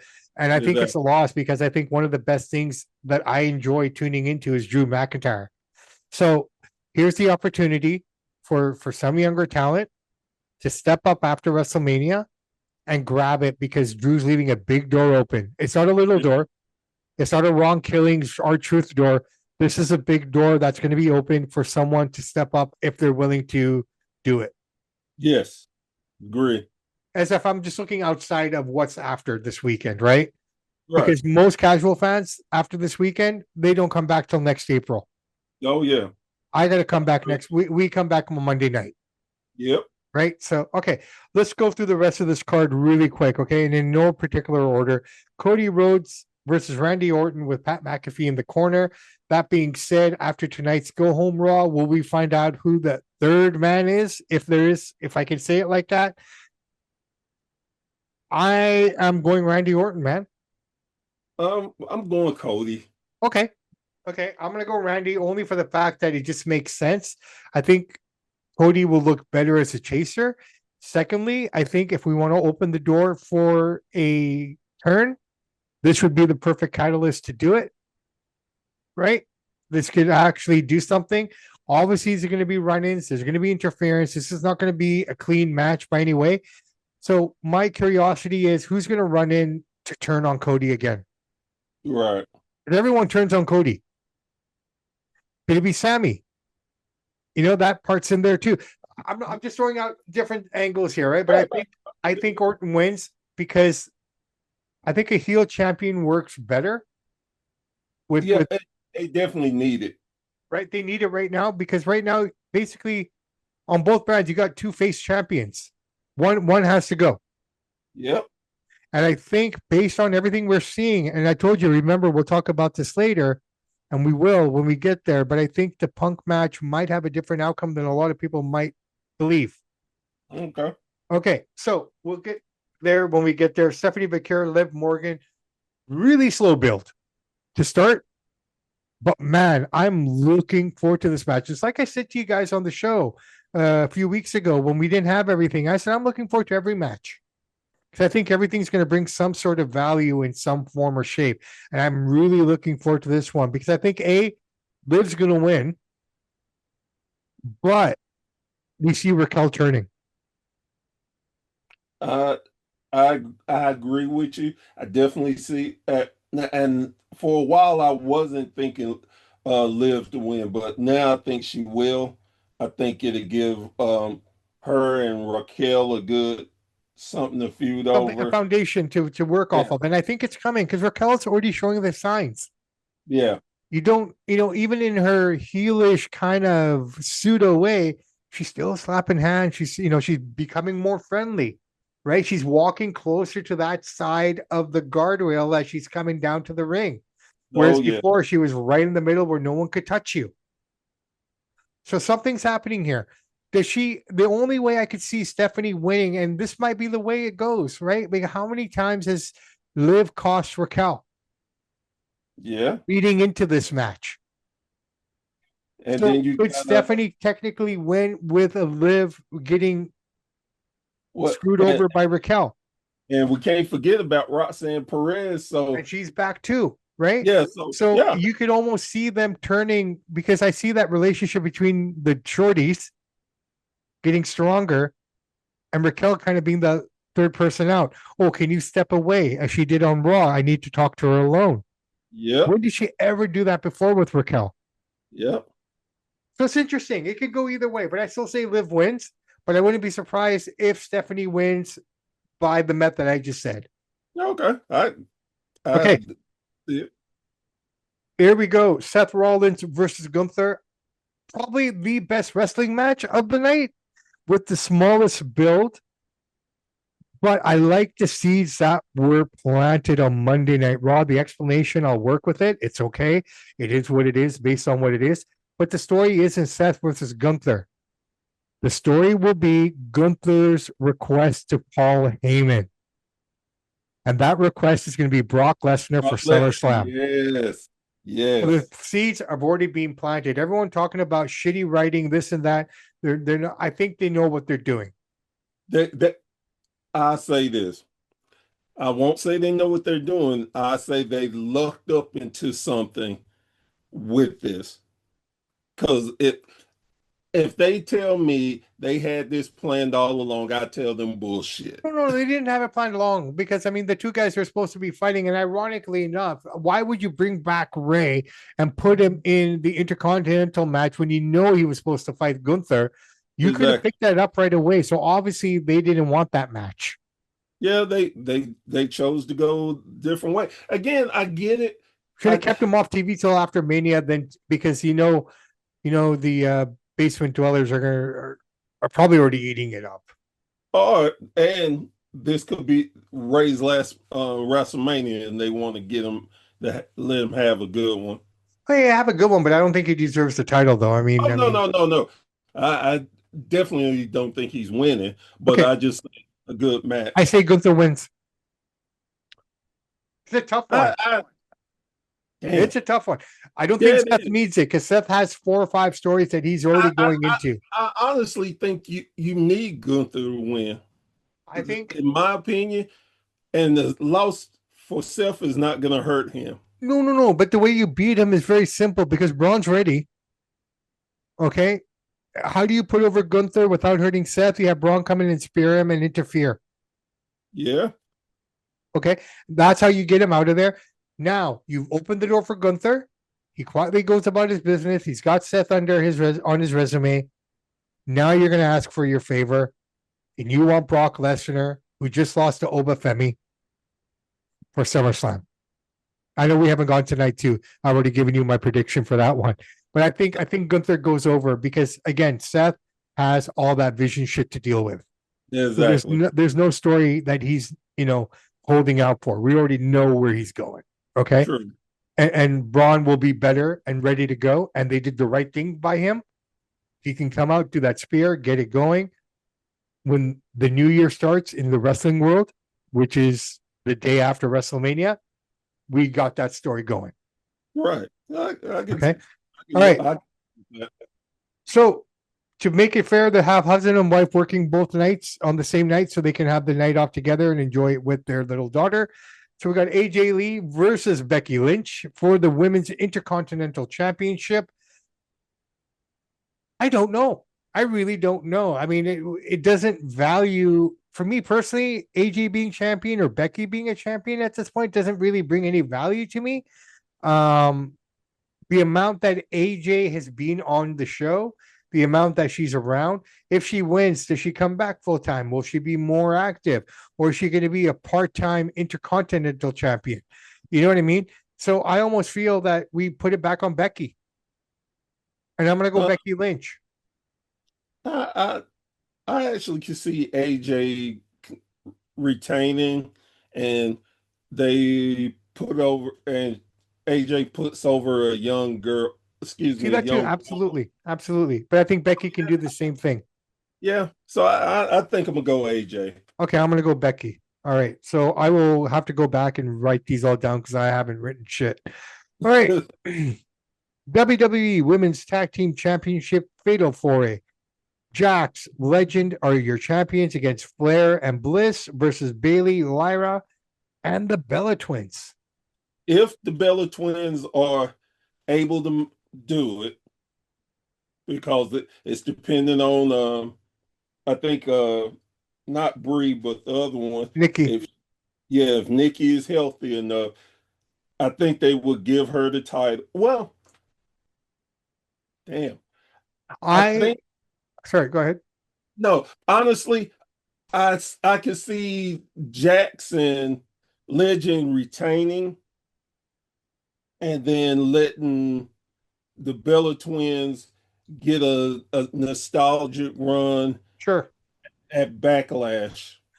I'm gonna go in a different direction here, man. And this is just me being a wrestling fan of so many decades. Do you realize we've been wrestling fans for about 6 decades? Yeah, it's Um, crazy. 2 centuries Yeah, and a millennia. crazy. Add all that shit up, eh? We were being fans through 2 centuries and a millennia and 2 millennias. Wow. I'm going Bailey and Lyra, Bear. I can All, understand. all for me personally, and again, I'm looking at it from the perspective of what I've seen going into all of it. They are trying. They are trying. She was pulled from WrestleMania last year. This is a redemption to get back. You can see both of them on the same page. They keep losing their matches leading up to Yep. Mania. I see them turning heel and winning the titles. Not necessarily pinning Jax or Legend, but because it's a fatal 4-way, anyone can be pinned, right? Yep. So you could pin the Bellas and it doesn't hurt anybody because they're just there. And the way the Bellas work in the ring, I hate to say it, I don't mean this in a bad way, but you can tell how far the girls have come in terms of their skill sets and their abilities to what the Bellas are doing in the ring. Oh Okay. yeah. And it's nothing against them, please. And I'm tired of Nikki saying that preferential treatment are given to the guys that are in their 40s and the girls in their 40s aren't. Well, I'm sorry. And I'm a big proponent of women's sport. I truly am. I love women's sport. I love women's boxing. I give all credit to women in whatever sport they're participating in, but you're based on how much you bring in. And most of the girls in the NWA and most of the girls in these professional leagues will agree with me when they say that the men bring more money, which is why they make more money. You can't expect a girl to make $30 million a year if only 1,500 fans are showing up to a game. That's all it is. It's economics. That's the only difference. It's not that they're girls and they're boys. You got some people who think like that. I get that. But it's purely on an economic basis, right? So it is what it is. But It that is. being said, I think Bailey and Lara win. It's just it's the story's too good not for them to. Bailey being kept off the card. Bailey, not finding her way. She's been struggling for the whole year. Don't we forget that she was crazy Bailey for a little while there in some of those vignettes? I won't even go into that. But I'm just saying. I mean, it just Yeah. building up to this thing. Like she's gonna crack. They win the titles. They turn heel. I think Lyra would make an amazing heel. She needs something. They both She need something, and this is that something. yeah. Okay. Of all the girls in this match, they are the ones who deserve the titles next. The Kabuki Warriors have held that thing. Charlotte and Bliss have held it. Now Naya and whatnot. Before that, Rhea and Io. Yeah. Right? Everyone's held the belt except her. Bailey has not had a title around her waist in over 2 years, if not longer. And she's the locker room leader for that side of the locker room. Yes, she is. So if she's not holding a title, she's doing all the right things by those people in there to show what sacrifice truly is. Doing what's right by business. She should be the poster girl for that. Okay. Yep. Wherever she goes, everyone sings that song. Hey, Bailey. You know what I mean? Who gets that? Outside of Seth Rollins, you show me a girl on that roster who gets that. Just saying. Yeah. Just saying. Yeah. So Hey, I Bailey, can't Bailey, argue. Bailey, and Lyra for the win. Now for Uh, bonus points, will it be a heel change or will they do it clean? That's what I'm interested in. How far have they been pushed? they need it again, and then you look at the dynamics. You got four teams, three faces. Yeah, well, but that's it, right? And that's what I'm talking about storytelling, Bear, because right now Right. I just broke down a story for you around this match. Right? Every story that we've talked about has a legit story attached to it that makes me vested. Right? So you sometimes you got to dig a little bit to find the story, but the Oh story yeah. is there. The story is there. All right, let's move on to night two. Again, in no particular order. You know what? Let's start with this one. Oba Femi versus Brock Lesnar, which we know will Which be night two opener. So we know, we know what all the matches are, but that is going to be night two's opener. Wow, wow, wow. Two big men. Perfect. I love it. I think I Oba goes. Oba goes over. I have to give WWE their credit. I shit on them when I Yeah. all the time, but Yes. this is whoever said, "Hey, we're gonna give people this match." You're smart, and if they do the right thing and let Obi go over, and look, Brock does not have a lot of true times where he enjoys who he's wrestling and get to do certain things. Yeah. I, I man, Brock has had a ball with this I'm because telling you, people paint Brock with a bad brush. They think he's this, and this. He put over Drew. He didn't have to. yes, Okay. Anything that Brock Lesnar does, he lets you do. yes, There was only one man back there who ever controlled him. Okay, VKM. So the reality of Brock Lesnar, the man does what's right for business. The man puts over talent. I don't care what anybody says. He has done it time and time and time again because of the character that he is and the powerhouse that he is. There's no way in hell that you eliminate 15 people in the Royal Rumble and have one man come in and kick you out of there with the Claymore. He oh let yeah, that happen. Okay. He let Goldberg beat him in 20 seconds. because he because knew that was right to do. he understand the business. Everything Brock is doing right now is because he knows he's got legit this time, 1 foot out the door. This is it. This is the retirement tour that people aren't talking about. Okay. Seeds already planted for SummerSlam. So we got that. I think Oba going over him makes total sense. I Oh think yeah, the shit that we got on the internet about Brock saying, "Oh, I'm not, going, let anyone go over." I think that was just put out there for us to pick up on it. yeah. Okay. To have something else And to the bitch. reason I'm saying Brock is going to put him over is because Brock took his foot and put it on his own chest. Yeah, Brock Lesnar doesn't need to do that. he again, Brock. He does. He knows business. Just plain and simple. And Him, he's doing right. him, That was Heyman. the best contract signing I've ever seen in my life. They didn't even sign shit. Okay. They didn't even get to the ring.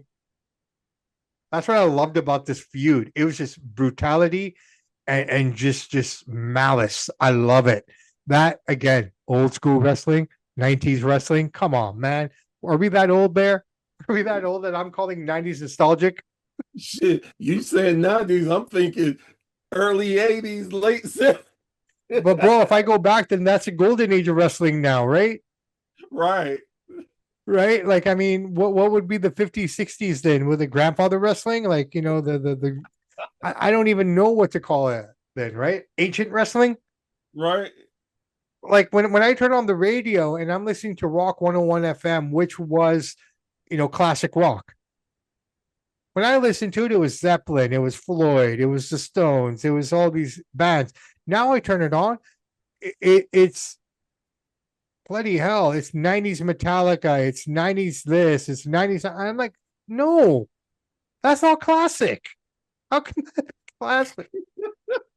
But I get it. I truly get it. oh, annoying. It hurts me, man, because I don't feel it. Hey, man. I could I, probably beat the shit out of most guys from the millennials and the millennials, but still. hey, it hurts my heart sometimes when I. That's why I try not to think about it and just keep rolling. I can't help but not think about it when we do these kind of things, man. It's because my mind shifts back there always, right?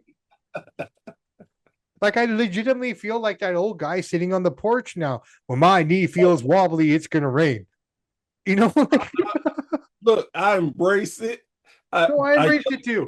look when I see them. If you don't get the hell up off my yard, No, 100%, right? Like I'm that old guy. The kids walk by. I'm like, oh, you pesky kids, right? Like, okay, let's move on. Um, okay, let's start with this one then. So again, Sunday, first two matches are free again. So they're giving us Oba and Brock on national television, right? yeah, This is not pay-per-view. This is not with your subscription. They're giving it this, I guess, for free, but is it free? Because you still have to pay for ESPN, right? right, Okay, so it's not free. All right. It'd be free if it was on like one of the four networks, but I mean, who am I? yeah, Now, if you put this on ABC, then I'd be impressed. right. Okay. So we got that one. Intercontinental Championship ladder match. Wow, I can't believe they're giving this one away for free. So we talked Well, about Dynasty. Will this be the bathroom break, or is it too early on day 2 for everyone to go to the bathroom? Because honestly, with all due respect, Penta, Javon Evans, Dragon Lee versus JD McDonough versus Rusev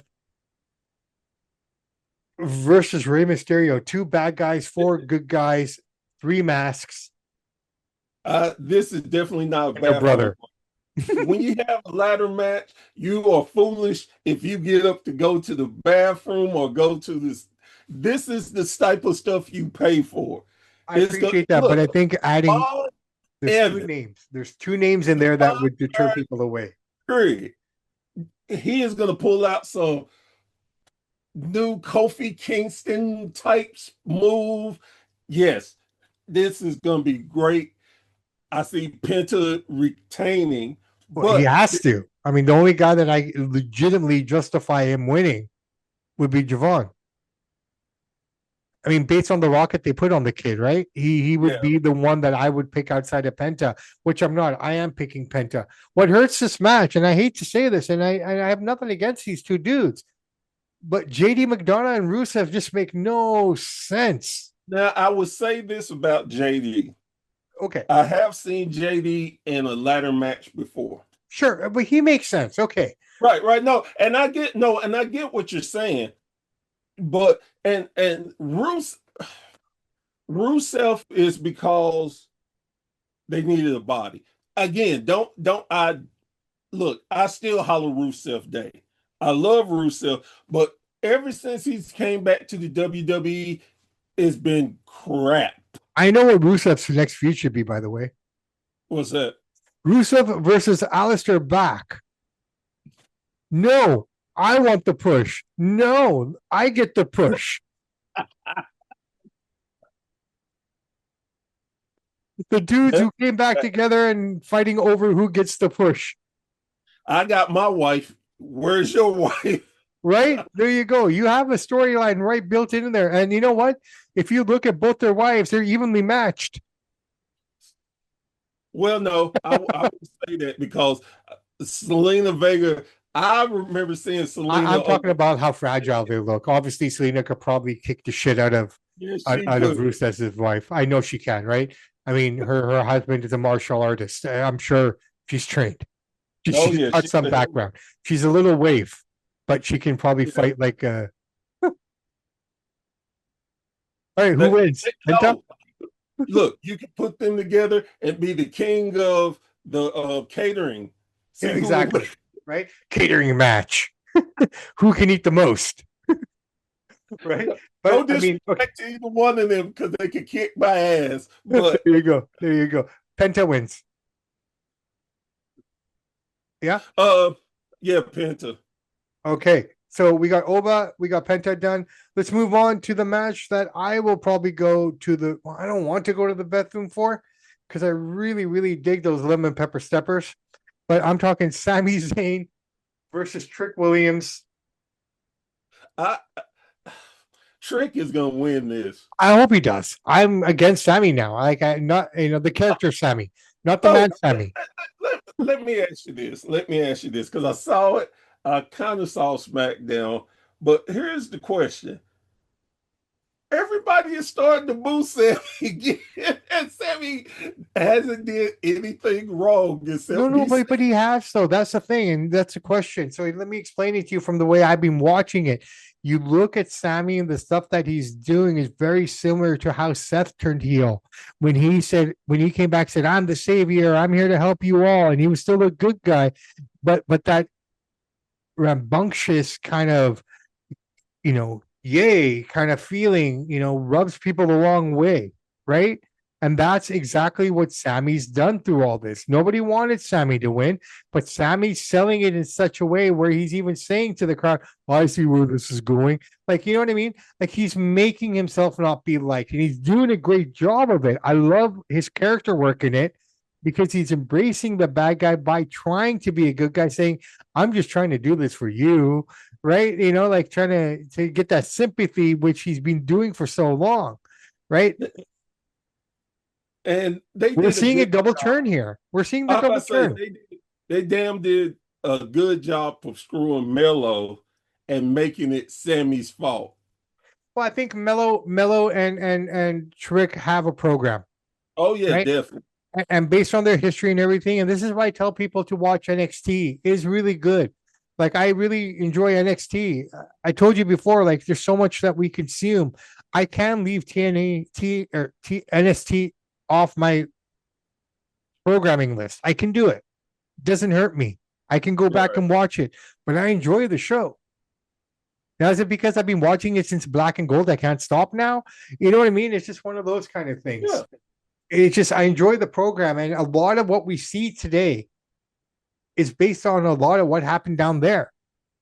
Yeah, true. And anyone to say that Triple H didn't create any talent, well, 90% of this roster is his talent. Yeah.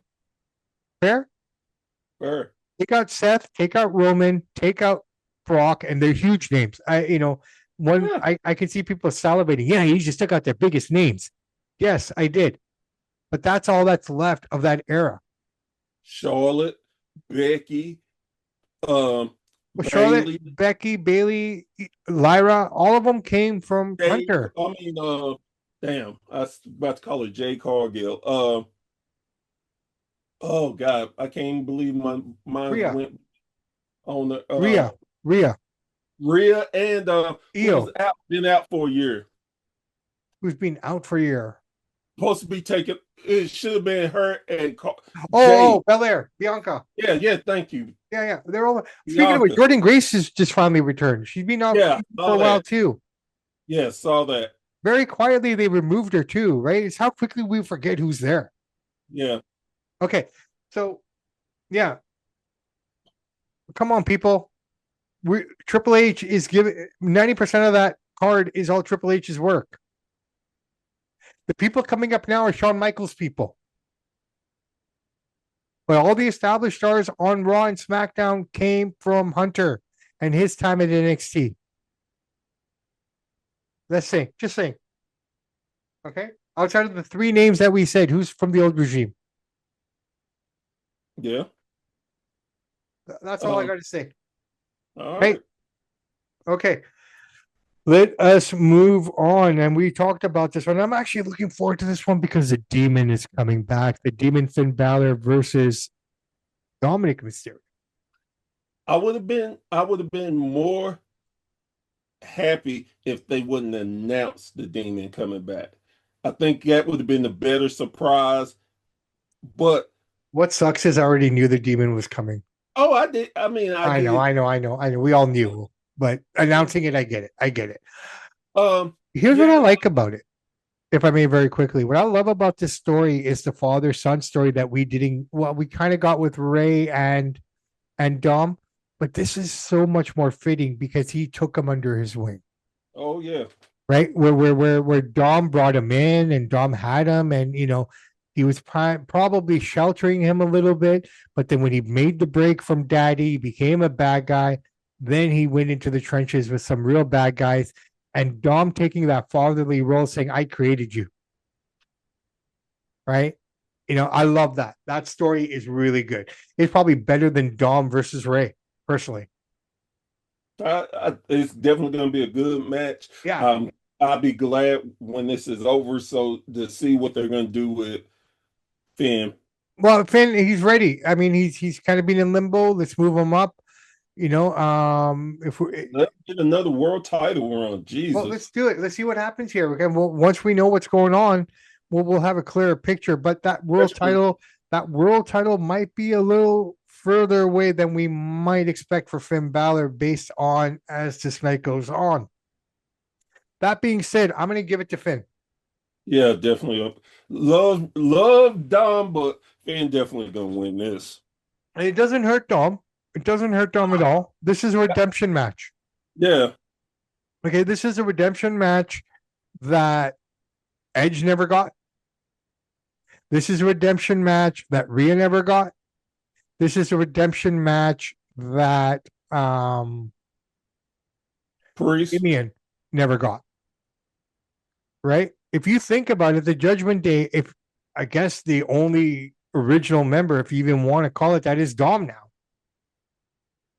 Somewhat, All yeah. all all the original members are gone. Yep. I mean, this is like Bullet Club of today. The guys that were Bullet Club are no longer there, but Bullet Club still exists. Is Yep. that what Judgment Day is now? It's just going to be a rotating door of people coming through to kind of establish themselves. I think they're going to end up putting a bullet through it finally. Well, maybe the Bang Bang Club will come in and do their job, right? I mean, it'd be kind of Well, interesting. This is why I well, always wanted AJ.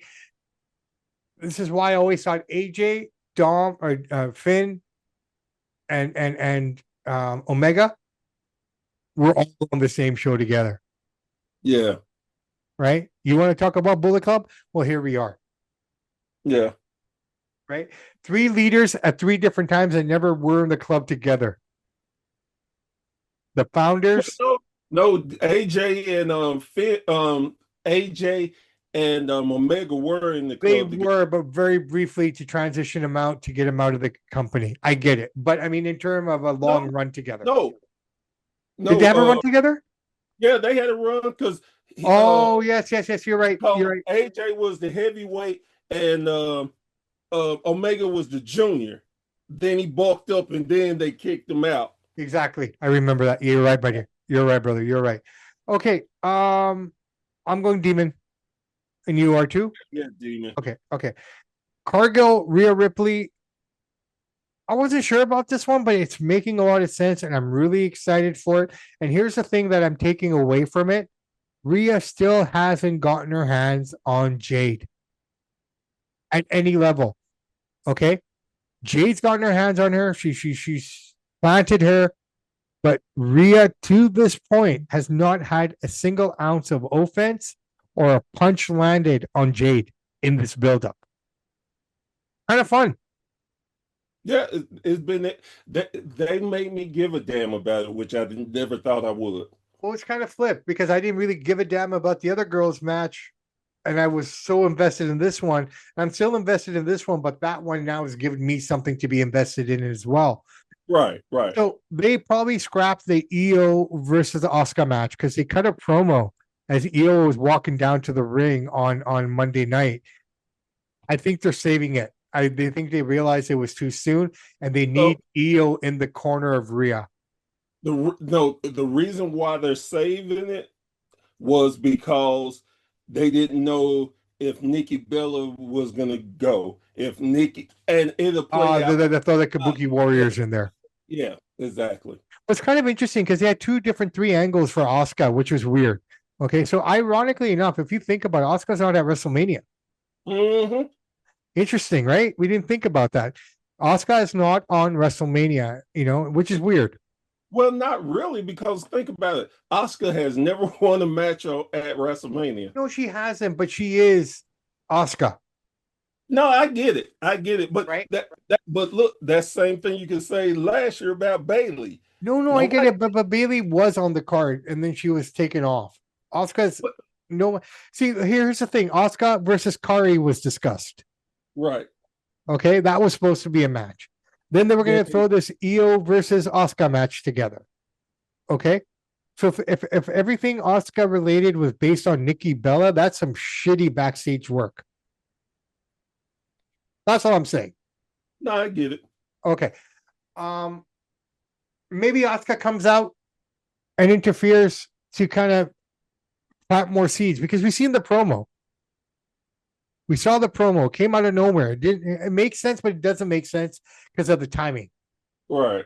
Right? 2 weeks out of WrestleMania, you're giving us a promo. I'm like, oh, okay, this is the last match because they were saying this is what they were going to do. Right? So, but now I can see EO being in the corner, Oscar coming out somehow, interfering, attacking her, which leads Jade to win the match. That's a potential. But I'm going to stick with my thing. I think Rhea wins. Uh, this is crazy because the whole time I was like, yeah, this is easily Rhea's gonna win. But then I keep hearing the rumor about Bianca is cleared. Or she comes out and interferes. So, yeah. Right. But and I was gonna say, and they really don't need the title, but I think it'd be fun for the title. Well, you look at Rhea and you look at Bianca, neither one, and okay, granted, one's been out a year due to injury, but neither girl's held the strap for over 2 years. It's been a rotating door of different girls holding that belt. So, They've been in the right? I mean, if Bianca's ready to come back, Jade and her don't need the title. Rhea can do her thing for a little while, this and that, have something with Julia because Julia, again, when everyone looks at Julia and Stephanie Vaquer coming in together, everyone thought it was going to be Julia. Everyone thought it was going to be Julia who was going to have the rocket. It was Julia who was going to get all the hype. It was Julia who was going to do this. Stephanie's the one that became NXT champion and North American champion at the same time. Didn't take her much longer when she pulled up into the main event scene. She's a bigger player on the main roster than Julia is, Oh yeah, by far. which is weird, right? I thought it was the other way around. It's kind of like Madonna and Whitney Houston. When those two came out at the same time, everyone thought it was going to be Madonna who would be, into the drugs and her career would fall apart and whatnot. And God rest her soul. It went the other way, Yeah. I mean, right? Brittany and and Christine, Brittany and Christina Aguilera. Who thought? Everyone thought it was going to be Christina Aguilera who would have the short-lived thing. well, yeah. I mean, look at LeBron and Mel not Melo. Um God, I can't remember his name. Durant. No, they came in the league same time.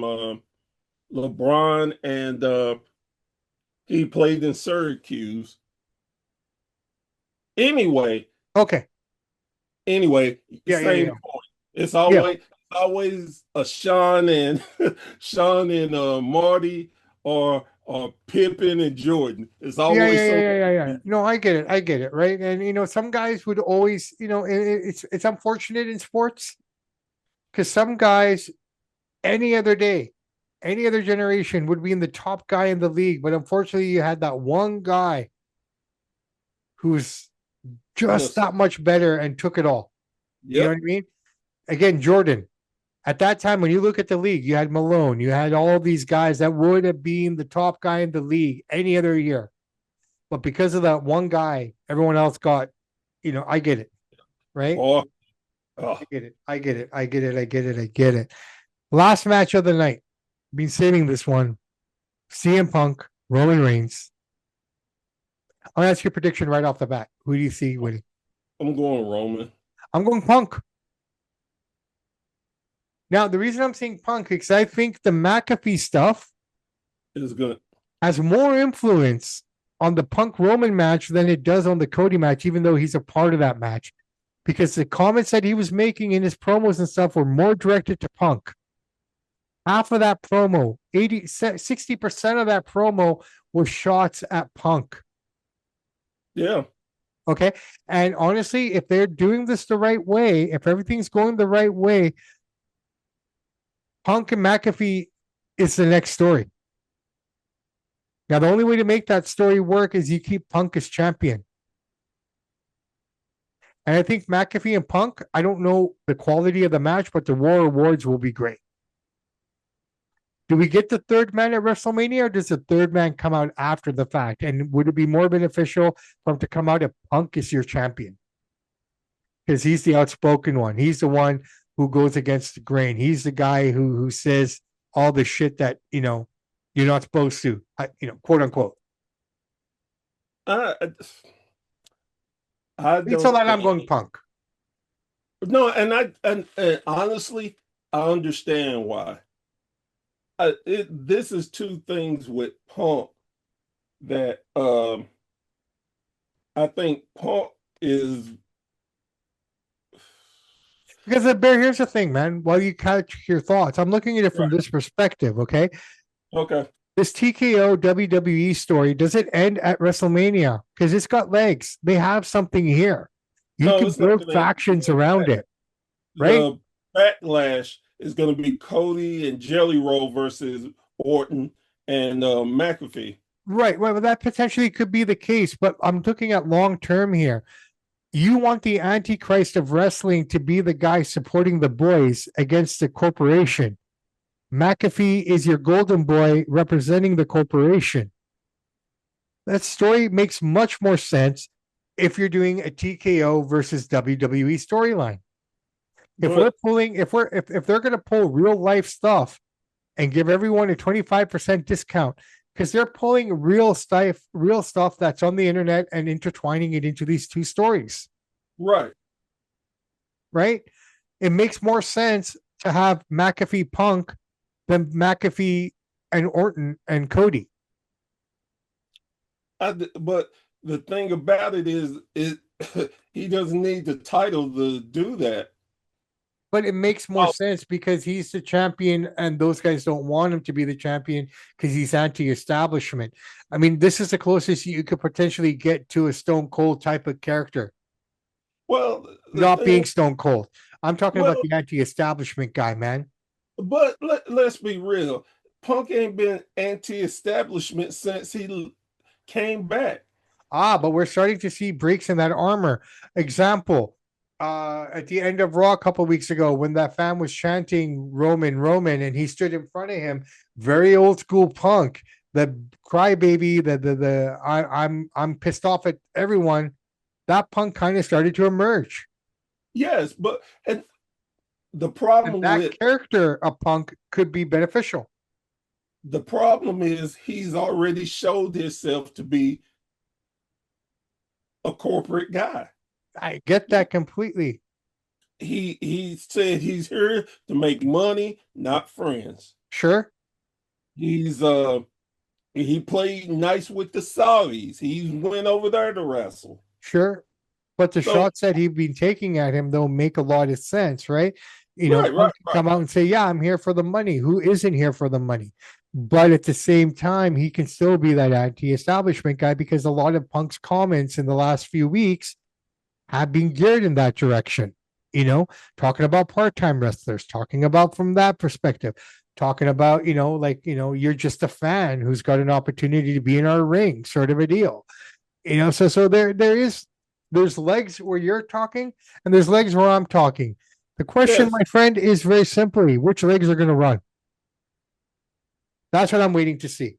But based right. on that, if anything is going to come out of this, Punk should win because that storyline has more legs with Punk and McAfee than it does. Because I mean, what kind of shots did he throw at Cody? He really didn't say nothing. If anything, Cody called him out on his shit. Talking about Randy and I'm going to bring the Attitude Era back. Well, fuck. Randy was 12 years old during the Attitude Era. Fair? Right. So there's not much there in terms of the corporate side that you can go off of. There's more there with the Punk side. And half his promo was all about Punk before Cody came out. 236 merchandise listed for CM Punk, blah, blah, blah. Cody has the same. If you're focused on Cody, why aren't you focusing your rant on him? Well, because Punk Because Punk Punk ranted said, back. You know what I mean? So it's kind of like they're opening the door, they're leaving two doors open. Which storyline's more effective? And they're right, waiting to see which one works better. And they're going to go in that direction. And if you want the numbers and you want to keep this more of a shoot kind of a deal, and if that third guy is The Rock, which he probably is, it ties in better with his story with Punk because it was The Rock that pissed off CM Punk that made him leave. Set the standard or set the bar for him to leave at that point, which was a real shoot. right. Because again, we had that situation. Rock comes back and CM Punk loses his title. He was supposed to go to WrestleMania. So that's opened that door too. Yeah.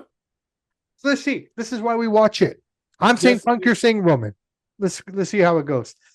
and definitely let's see what Raw brings.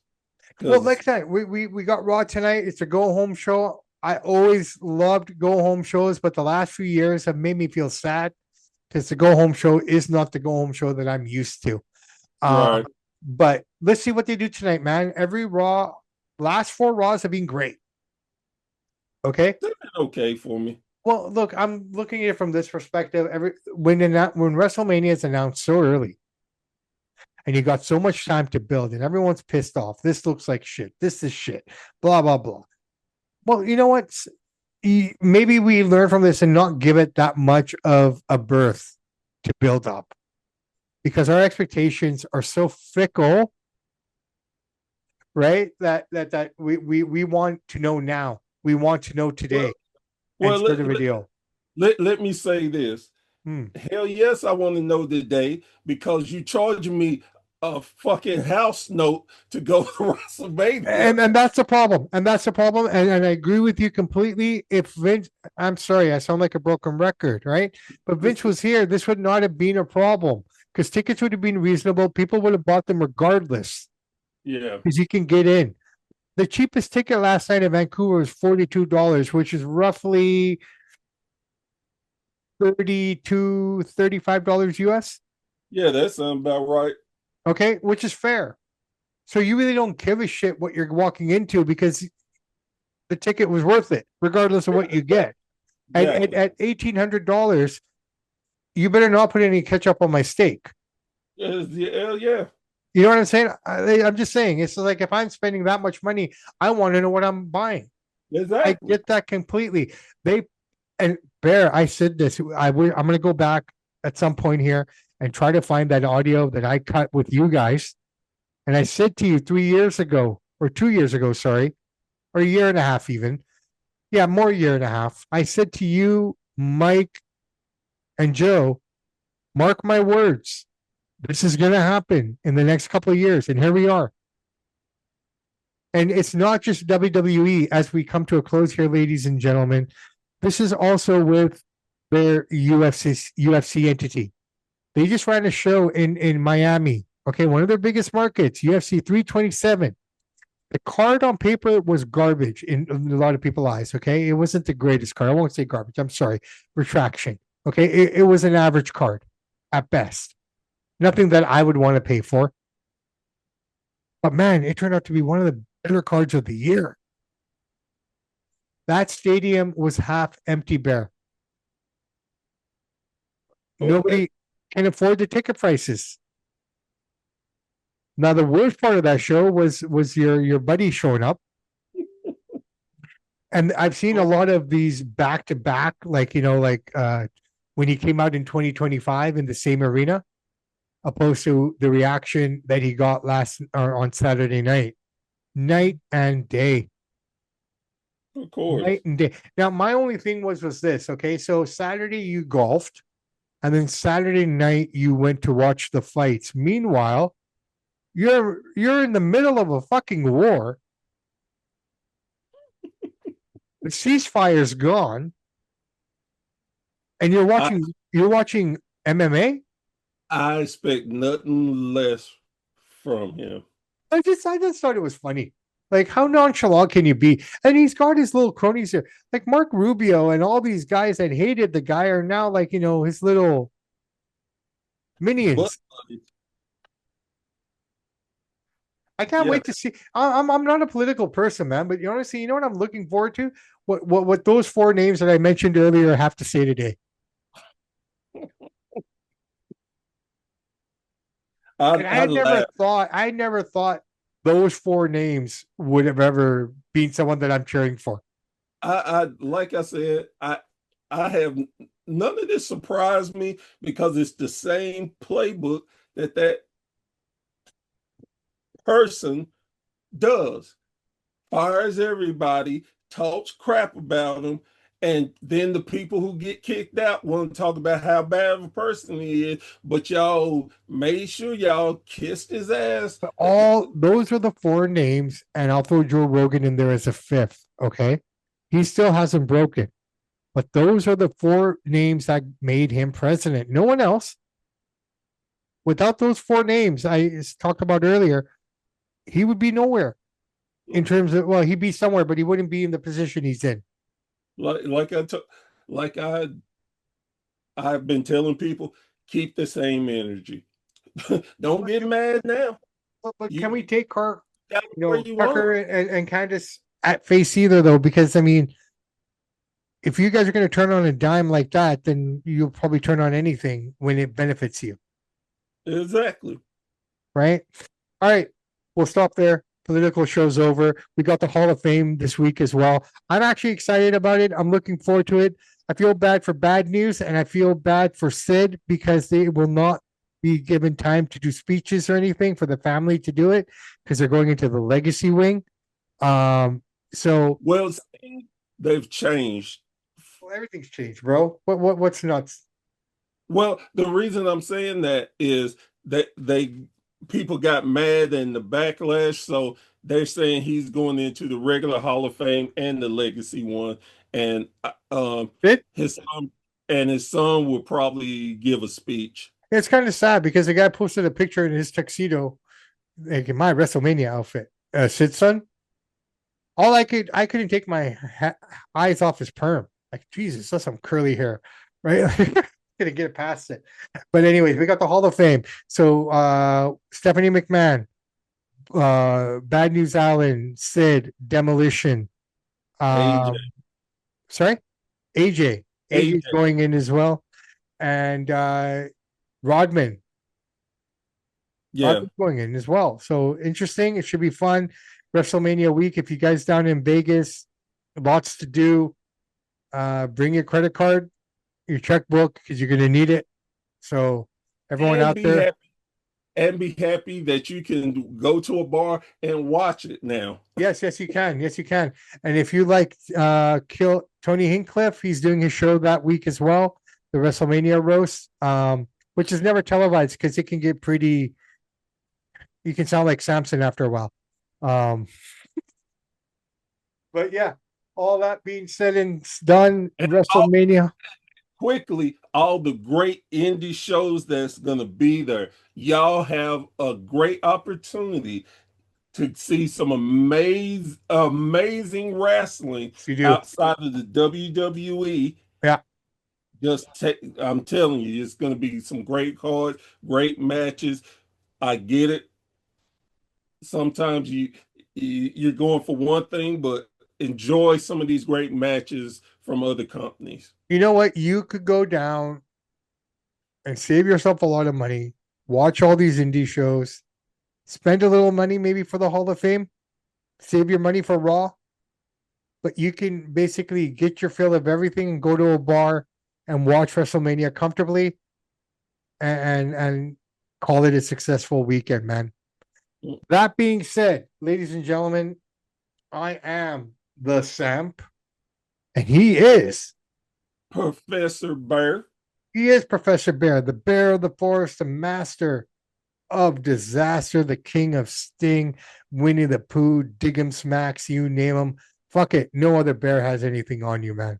No bear has anything on you. Maybe cocaine just a little bit because he got cocaine. But other than that, if if I can last past the quick barrage he hits me with, then his ass is grass. and that's fine, man, because sometimes it has to be done. Yes. Everybody have a great week. Enjoy WrestleMania. Enjoy any wrestling shows that you guys love. Let us know in the comments what your predictions are, what you think of what we said. And most importantly, people, in this day and age, the world, gas prices, just be the best person that you can be and be good to your family and the people that love you.